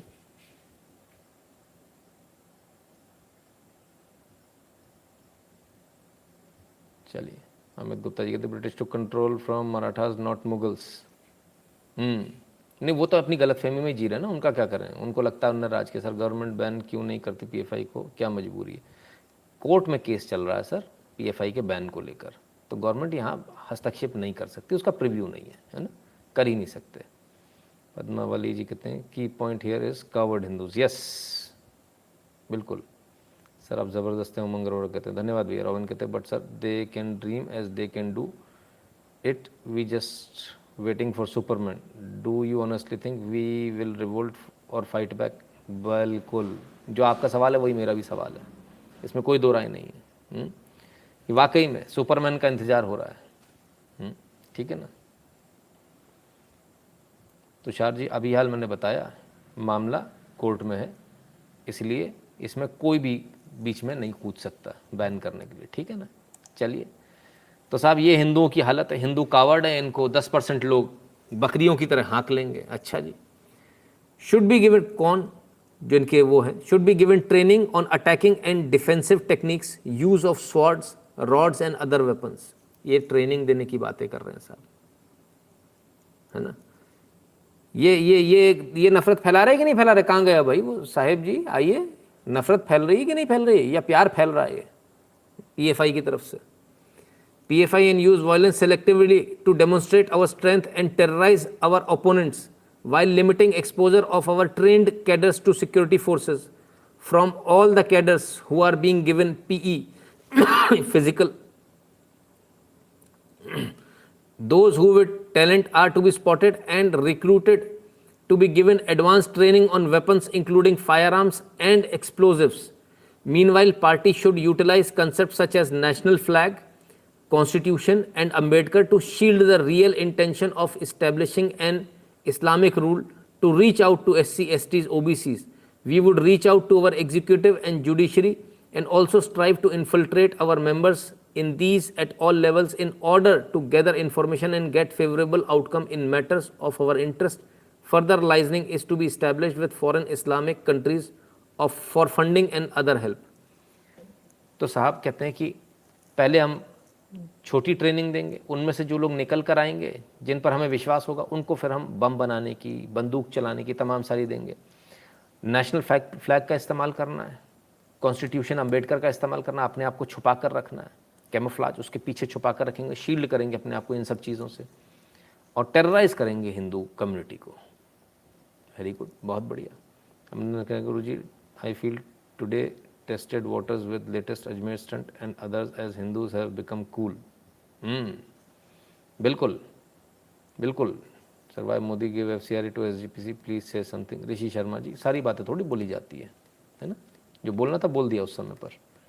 10% कावर्ड, अगर ढंग से इनको बॉयकॉट करने लगे तो लंका लग जाएगी फॉर श्योर। 10% वो हैं सर, वो कह रहे हैं हमारी मेजोरिटी का 10%, उनकी जो माइनॉरिटी है जो 20% है उसमें से 10%, ठीक है ना, उतने में काम हो जाएगा। बाकी जो आप जो 100 करोड़ हो ना, 100 करोड़ को हाँक लेंगे। चीज़ें समझ गया हूँ, पर परिवार के बारे में सोचना करता है यह समझदारी, कैसे इस दुविधा से बाहर निकलूं। गीता ज्ञान भी समझ गया गुरु। बस तो फिर बात खत्म, जब आप सब समझ गए तो, है ना, ठीक है ना बॉस। चलिए और आगे देखें, और क्या किस किस से मदद चाहिए, बाहर से मदद ले रहे हैं।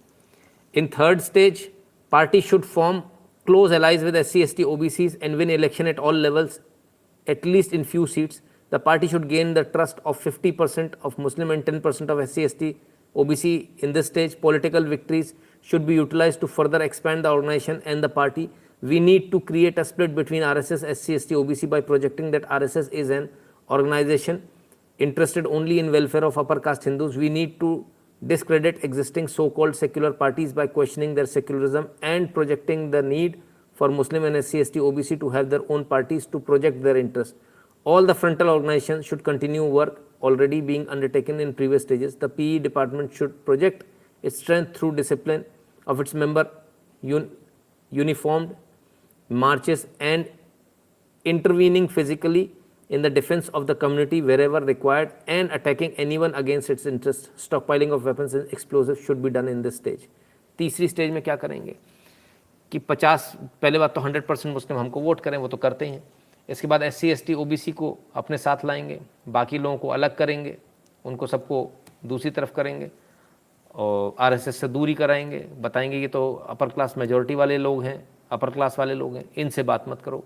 सरकार अपनी बनाने का प्रयास करेंगे, जीतेंगे, और जब अपन बन जाएंगे उसके बाद फिर तो बल्ले बल्ले हो गया गजवाइन, यही तो चाहिए बस।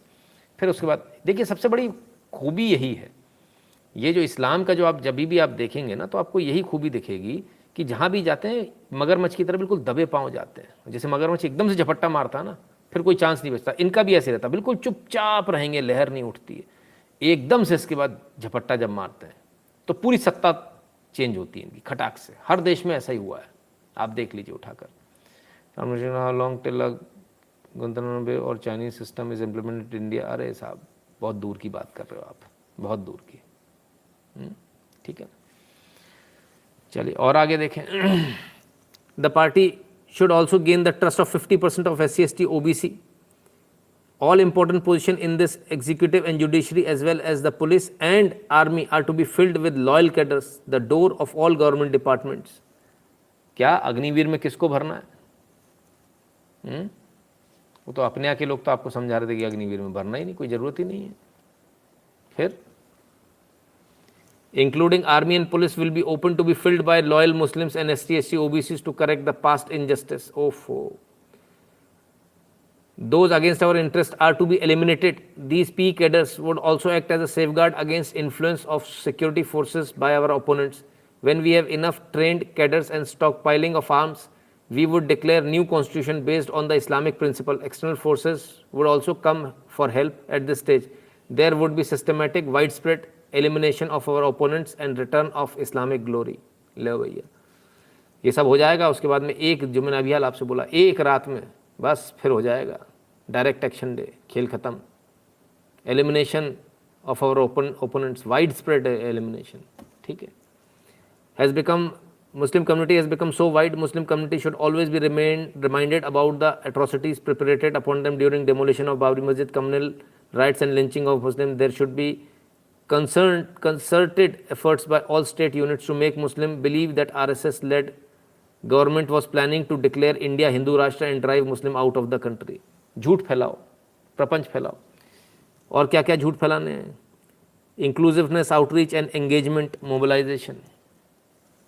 तो सब क्या करेंगे कि लोगों को बाबरी मस्जिद की पुराने वीडियो दिखाओ, वो याद कराओ, उनको अपनी ग्लोरी याद कराओ, तुम ऐसे थे, देखो तुम्हारे साथ क्या क्या गलत हुआ, तुम्हारे साथ फलान हुआ, तुम्हारे साथ डिकान हुआ, ये सब कुछ उनको बताओ। ये इस विजन डॉक्यूमेंट में मिला है। विजन डॉक्यूमेंट आप लोगों को टेलीग्राम पे मिल जाएगा। PFI in every house strategy. We are going to reach Popular Front of India, Popular Front in every house of our nation. Our target is to recruit all eligible members of all families into organization, party and other frontal wings. If it is not possible, recruit at least one of them to the organization, recruit at least one to the party, recruit any of them to any of our frontal. If that is not possible, make them readers of our magazine article or least readers, viewers at our social media posting. In short, ensure all families keep in touch with the organization in any various possible way. किसी भी तरह से हमारे touch में रहे ताकि हम उनको रेडिकलाइज करते रहें, हम उनको नफ़रत फैलाने की एक मशीन बना दें। तो ये नफ़रत फैलाने का काम कौन कर रहा है भाई? कौन कर रहा है? ठीक है। Under the camouflage of yoga sessions and healthy people healthy nation campaign, यहाँ पर भी घुसेंगे, ठीक है ना, योगा में भी घुस जाएंगे। PE courses to meet the challenge, state units should acquire plots in Muslim dominated localities or remote locations in order to set up proper training facilities and depots for stockpiling of arms. Explosive location of these centers should be under the know-how of only selected persons. We have a long way to cover in order to train all PFI cadres and sympathizers in basic PE as well. ठीक है साहब, तो सारे लोगों को इकट्ठा करो, अपने घर में से हर आदमी को लाओ, नहीं ला सकते कम से कम उसको पढ़ने को बोलो, पढ़ने को नहीं बोलो कम से कम सोशल पोस्टिंग देखे, कम से कम हमारे साथ जुड़ा रहे। इसके बाद जो है बाकी लोगों के साथ घुलिए मिलिए, योगा सेशन में भी जाइए, वहाँ पर भी लोगों को ढूंढिए, अपने लोगों को प्लांट करते जाइए। और साथ ही साथ क्या करना है, डिपो खोलने मुस्लिम बाहुल इलाके में या फिर दूर दराज में जहाँ किसी की नज़र ना पड़े, लेकिन इसकी जानकारी किसी को नहीं होनी चाहिए, सिर्फ उस व्यक्ति को जो बहुत भरोसे का हो। ये सब कुछ इस विजन डॉक्यूमेंट में लिखा हुआ है। Might have infiltrated BJP also, definitely, कोई बड़ी बात नहीं है। In the scenario of full-fledged showdown with the state, apart from relying on our trained PE cadres, we would need help from the friendly Islamic countries. In last few years, PFI has developed friendly relation with Turkey, a flag bearer of Islam. Efforts are on to cultivate reliable friendship with some other Islamic countries.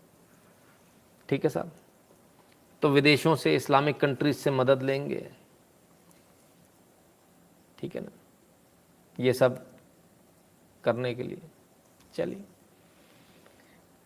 तो 2024 में साहब जो है इनको जो है ये लेना है, भारत लेना है। और ऐसा नहीं कि ये कहीं से बनकर आ गया हो, ये बाकायदा झंडे इनके जहाँ रेड मारी गई वहाँ से पकड़े गए, ठीक है। ये तमाम सारे डॉक्यूमेंट्स इनके यहाँ से पकड़े गए, ठीक है। ये तमाम सारी शील्ड्स, तमाम सारी ये चीज़ें इनके यहाँ से पकड़ी गई। SDPI के तमाम सारे फॉर्म्स जो इन्होंने भरवाए वो पकड़े गए। ये सब कुछ हुआ।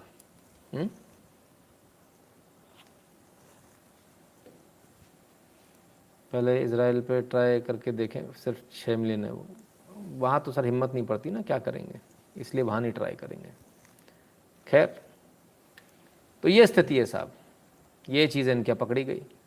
फिर क्या हुआ, पकड़ा कैसे गया, ज़रा इसको देखें। नहीं, किसी ने ब्लॉक नहीं किया। Patna Bihar, we were getting inputs from past 15 days on some illegal activity in area. We verified technically and via local sources under cover of SDPI and PFI, they were radicalizing people, giving arms training on pretext of teaching martial arts. Martial art सिखाने के बहाने पर ये सब कुछ चल रहा था। फिर क्या हुआ, अब जरा इनकी सुनिए साहब, ये भी कुछ कह रहे हैं।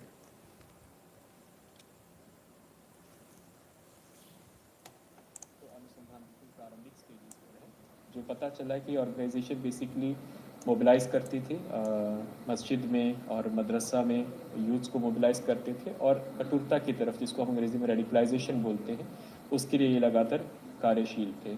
इसका जो मॉडल्स था कि ये लोग जैसे शाखा होती है, आरएसएस अपनी शाखा ऑर्गेनाइज करते हैं और लाठी की ट्रेनिंग देते हैं, उसी तरह से ये लोग शारीरिक प्रशिक्षण है। आरएसएस अपनी शाखा होती है, आरएसएस अपनी शाखा ऑर्गेनाइज करते हैं और लाठी की ट्रेनिंग से ये लोग शारीरिक प्रशिक्षण फिजिकल एजुकेशन के नाम से लोग अपने यूथ्स को बुला के और उनको प्रशिक्षण दे रहे थे, और उसी के साथ ही जो अपना एजेंडा है और प्रोपेगेंडा है उनके माध्यम से यूथ्स को ब्रेन वॉश करने का काम कर रहे थे। सिंह साहब ने कमाल कर दिया, वाह साहब वाह। इन्होंने आरएसएस को पीएफआई से आईएसआई के साथ बराबर कर दिया, जैसे आरएसएस की शाखा होती है, दोनों को मैच कर दिया। कहने को ये आईपीएस है, कैसे लोगों को आईपीएस बनाया भाई, कैसे बैठाया, क्या गजब है। क्या आरएसएस और पीएफआई और आईएसआई एक जैसा है? इन पर कार्रवाई होनी चाहिए, इन्हें तत्काल प्रभाव से हटाया जाना चाहिए। तो कुल मिलाकर बात यह है कि चोरी पकड़ी गई और सारी चीज़ें सामने आ गई। लेकिन ये सब जब सामने आया है तब बड़े ही विचित्र समय पर आया है। और कैसे समय पर आया? जब प्रधानमंत्री मोदी वहाँ जाने वाले थे, प्रधानमंत्री मोदी का दौरा था बिहार में, ठीक उससे पहले ये सारी चीज़ें एकदम से सामने आई हैं। सवाल ये उठता है, क्या ये सब कुछ प्रधानमंत्री मोदी को असैसिनेट करने की चाल थी? क्योंकि ऐसा हमने एक बार पंजाब में भी देखा, वहाँ पर भी प्रयास हुआ, अब बिहार में भी देखने को मिल रहा है। लगातार आप देखें, लगातार अगर आप देखें तो चीज़ें मैच कर रही हैं। पीएम मोदी के बिहार दौरे से अलर्ट हुई पुलिस तो उजागर हुआ मिशन 2047। 15 दिन पहले से चल रही थी ट्रेनिंग, अब तक 26 पर एफआईआर, 5 गिरफ्तार। तो अगर मोदी का दौरा नहीं होता तो पता ही नहीं चलता, चलिए मोदी का दौरा हुआ तो कम से कम पता चला।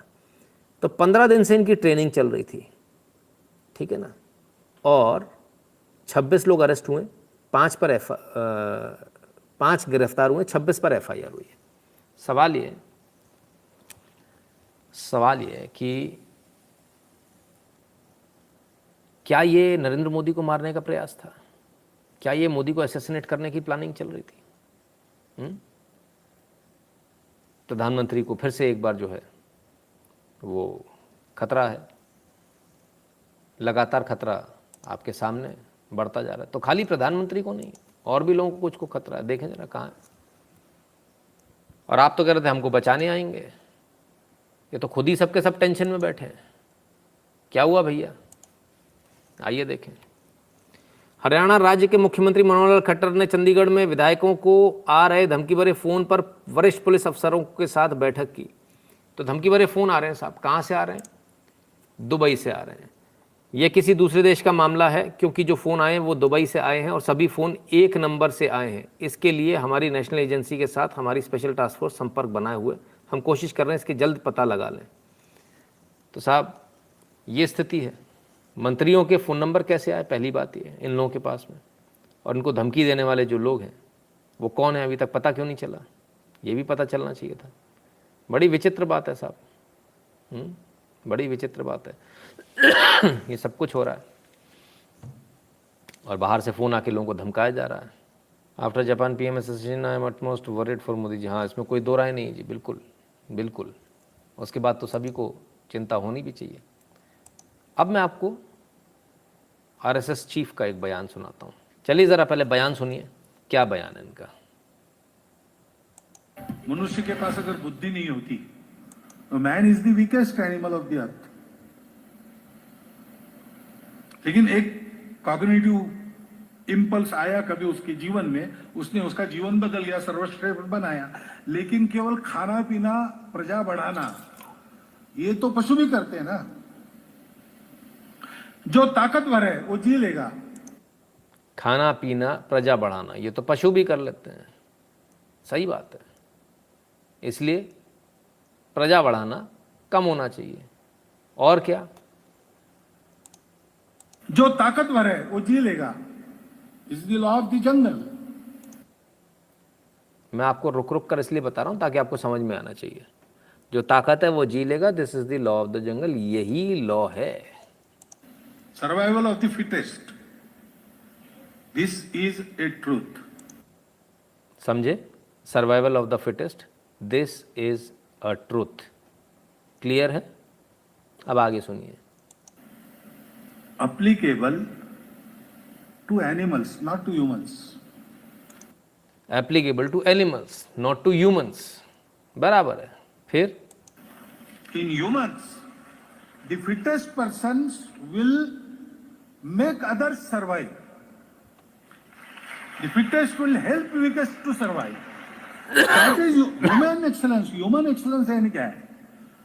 Excellence in everything. But it must be human. What is this human? Human is to use your own faculties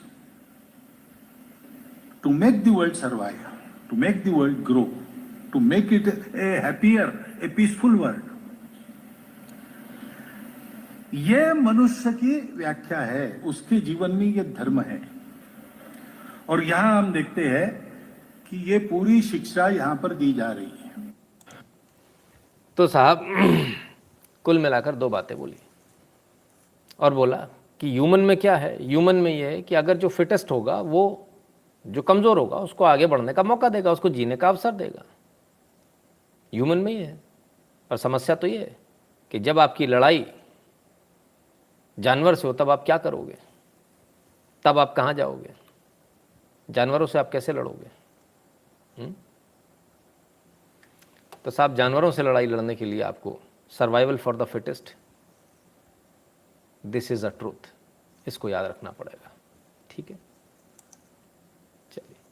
तो खैर सरकार क्या कर रही है, आइए देखें सरकार ऐसे लोगों पर कैसे नकेल डलेगी। पीएफआई जैसे लोग हैं साहब, ये पहले आपको सरकारी वेबसाइट से, एफसीआरए की वेबसाइट से ये मिलता था information. List of FCRA registered association that have filed annual returns, list of prior permission association that have filed returns, इतना कुछ मिलता था आपको। अब ये सिर्फ 2 लाइनें मिलती हैं, है ना। ये सब हट गया। लिस्ट ऑफ बैंक्स इंटीग्रेटेड, ये हटा दिया, ये सब हटा दिया। और क्या अब क्या मिल रहा है आपको? सिर्फ ये 2 information, bank information, list of FCRA registered association, list of prior permission granted under FCRA. और पहले क्या मिलता था? इतना कुछ मिलता था बैंक इन्फॉर्मेशन के अंदर। ये सब गायब कर दिया। क्यों कर दिया? ये हमारी सरकार ने कर दिया साहब। और पूछो तो क्यों कर दिया, तो हमारे जो सेक्रेटरी साहब जो बैठे हुए हैं उनका कहना है, बोले आवश्यकता नहीं थी इसकी कोई ज़रूरत नहीं है। आइए, while there was no official word from the Home Ministry, an official told Times of India that the data on individual NGOs were removed from the FCRA website as there is no need to place it in the public domain and because it does not serve any purpose। कौन बैठा भाई ये ministry of home ministry में? कौन समझदार आदमी बैठा है? आपके जितने भी ये तमाम सारे एनजीओस पे जो छापा पड़े तभी पड़े हैं जब बाहर से लोगों ने बैठ कर सर्च पे करके निकाले हैं डॉक्यूमेंट्स और तब सरकार को दिया है, तब ये हुआ है। तो मेरा निवेदन ये है कि जो भी ये सज्जन बैठे हैं इनको ज़रा थोड़ी कोई समझाइश दे। और सरकार से मेरा निवेदन है, होम मिनिस्ट्री से मेरा निवेदन है, कृपया करके वापस लेकर आएँ, वो सारी चीज़ों को वापस लाएँ अब दोबारा से। ठीक है, क्लियर है? Pradeep Chaudhary IPS lobby language देखी सर? हाँ बिल्कुल जी बहुत अच्छे से देख ली। तो ये स्थिति है। Could you, if Pakistan is disintegrated in different provinces and anti-Islamic treaties enable stop or not? Would love to hear. बिल्कुल 100% it will stop। सारी समस्याओं का समाधान हो जाएगा। ये खालिस्तान वाली प्रॉब्लम भी खत्म हो जाएगी। तो खैर सिर्फ इतना ही नहीं किया सरकार ने कि इसको हटा रहे हो, और भी किया। आज बड़ा बवाल मचा। संसद में से कुछ शब्दों को बैन किया जा रहा, फलान किया जा रहा, ढिकान किया जा रहा। ये देखें कौन कौन से हो रहे हैं। ये शब्द नहीं बोले जाएंगे, जुमला जीवी, खालिस्तानी, विनाश पुरुष, तानाशाही। अरे खालिस्तानी भी नहीं बोला जाएगा। अरे भैया क्यों? एक बार सरकार में फिर से कहूँगा क्लियर कर दे भाई, करना क्या है इसका, है ना। बाल बुद्धि दलाल संवेदनीय तमाम सारे ये हैं। ये कहा जा रहा है कि इनको नहीं बोला जाएगा, ऐसा नहीं है। इनको बोलने से कोई नहीं रोक रहा है ना। इनको बोलने से कोई नहीं रोक रहा है। बहुत क्लियर है, एकदम क्लियरिटी के साथ। और वो क्या है कि जो शब्द हैं उनको एक्सपंज कर दिया जाएगा। पहले इस तरह के असंसदीय शब्दों के लिए किताब का विमोचन किया जाता था। कागज़ों की बर्बादी से बचने के लिए हमने इसे इंटरनेट पर डाल दिया है। किसी भी शब्द पर प्रतिबंध नहीं लगाया गया है। हमने हटा दिए गए शब्दों का संकलन जारी किया है, लोकसभा अध्यक्ष ओम बिरला।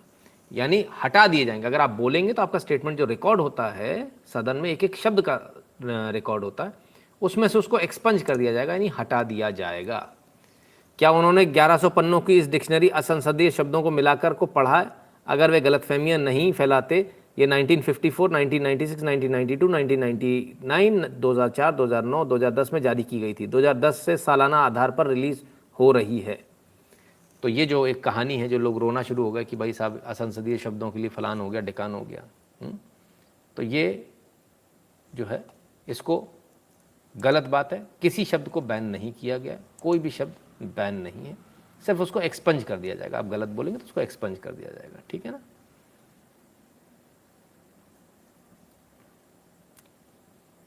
गुरुजी, पाकिस्तान का पब्लिक ही इस्लामिस्ट बन चुकी है, इस गलतफहमी में हो, आप उसकी चिंता ना करें, है ना।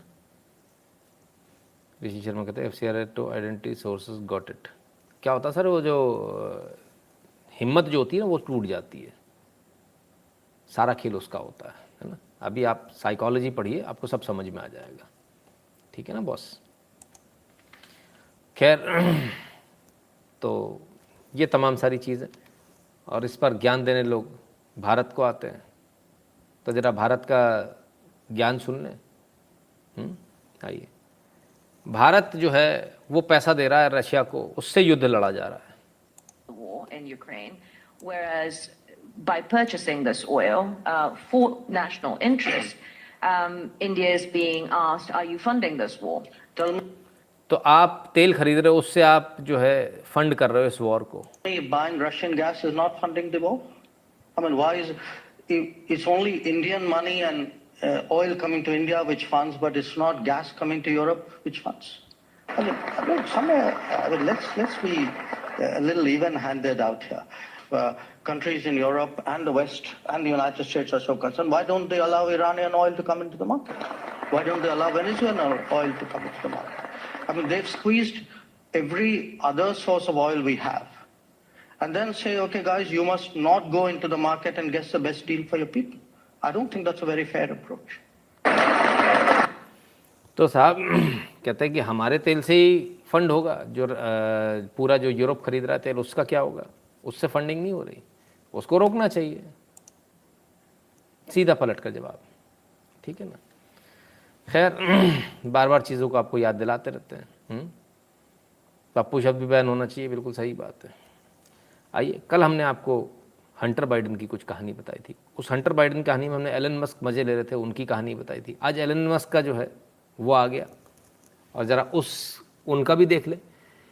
Billionaire Elon Musk father claims baby he had with his own stepdaughter was the result of a one-off mistake. तो इनके पिताजी की एक संतान है जो इनकी सौतेली पुत्री सुपुत्री से है। गजब है साहब। 2018 में इन्होंने कहा था वो मेरे से गलती से हो गई। अच्छा,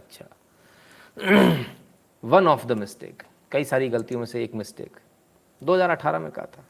अभी फिर नया बवाल खुला है साहब। आइए, Musk be kidding, Elon Musk father claims he had second unplanned child with stepdaughter 35 and says we are on earth to reproduce। अरे बाप रे, पिछली बार बोल रहे गलती हो गई, एक और बच्चा हो गया साहब अपनी ही सुपुत्री से, स्टेप डॉटर। गजब हिसाब है, कमाल के लोग हैं यार, समझ में नहीं आता, गजब गंध है। आप लोग हंस कैसे लेते हो इस पर, मुझे इस पर बड़ी समझ में नहीं आता। गजब की गंध है। खैर चलिए साहब, अब ये क्या हुआ, कुत्ते को ले जाया जा रहा साहब पकड़कर, नगर निगम की गाड़ी में डालना पड़ा, खुद मालिक ने डाला। यह है पिटबुल। मालिक साहब को पिटबुल रखने का इतना शौक चल रहा है, ये तो हट्टे कट्टे थे, इन्होंने पिटबुल रख लिया कि साहब इनकी ही माताजी को मार के खा गया। लखनऊ एक पालतू पिटबुल कुत्ते ने अपनी 82 वर्षीय मालकिन को बुरी तरह से नोच लिया, जिसके बाद उनकी मृत्यु हो गई। कुत्ते के मालिक अमित ने बताया, मैं काम पर गया था, जब मुझे इसकी सूचना मिली तो मैं घर आया तब तक मेरी माँ के साथ ये हादसा हो चुका था। तो आप समझिए बॉस, कुछ लोग बड़े शौक में पाल लेते हैं कुत्तों को। सोच समझ कर पालिए कौन सा कुत्ता पाल रहे हैं, ऐसा ना हो आप ही के लिए आफत बन जाए। और पिटबुल जैसी खतरनाक प्रजाति को नहीं पालना चाहिए। सबसे अच्छे अपने देसी कुत्ते होते हैं। फिर भी आपको शौक है तो कोई जो थोड़े नॉर्मल कुत्ते होते हैं उनको पालिए। लेब्राडोर्स आर वेरी गुड, है ना, वो बेहतर होते हैं। इनका किट ही गुजराव पेशवा ने किया था। रमेश जी, पुराना कमेंट आ रहा है ना। खैर चलिए आगे बढ़ते हैं, और क्या पालना चाहिए क्या नहीं पालना चाहिए उसको देख लें। इसके सींग पे भी तेल तो लगा दो। वाला तेल वो मंगा दिया। नंदी काहे अकेले है इसलिए नाराज है रे? हैं? अरे काहे नाराज है रे? हैं? काहे नाराज है?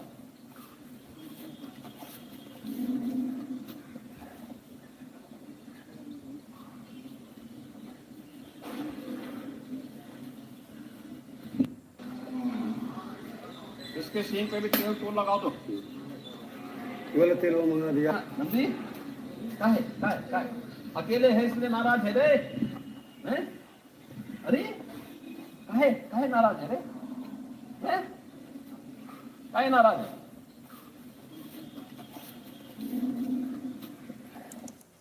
तो इतने बड़ी नंदी होके भी कोई टेंशन नहीं, आराम से खड़े हैं, कोई काटा कूटी कोई ये नहीं, है ना। तो भाई गाय पालने के लिए कितनी अच्छी चीज़ है, गाय के लिए इतना टेंशन में हो।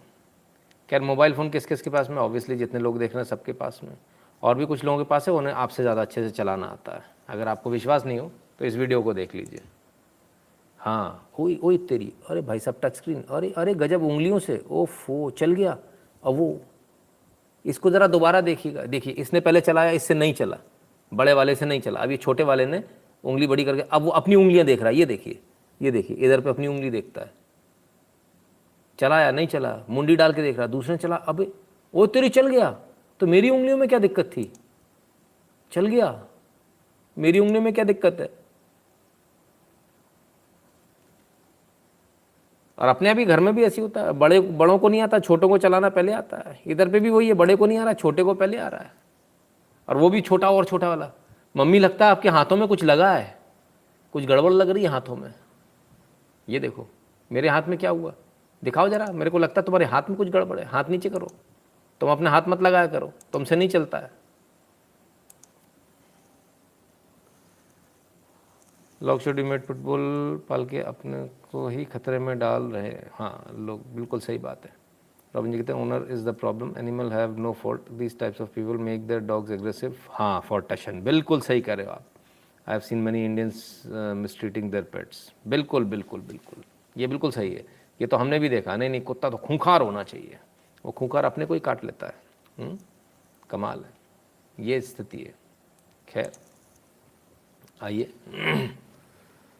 यदि आप हमारे लाइव देखते हैं, वीडियो देखते हैं, तो 8770720196 पर गूगल पे, पेटीएम, फ़ोन पे चोर कंपनी है, ये काम नहीं करती, इस पर मत करना। बाकी दो गूगल पे, पेटीएम है, और या फिर बैंक की डिटेल्स दी हुई है उस पर, या फिर भीम UPI एड्रेस है n.shukla@UPI पर अपनी फ़ीस भर दीजिए।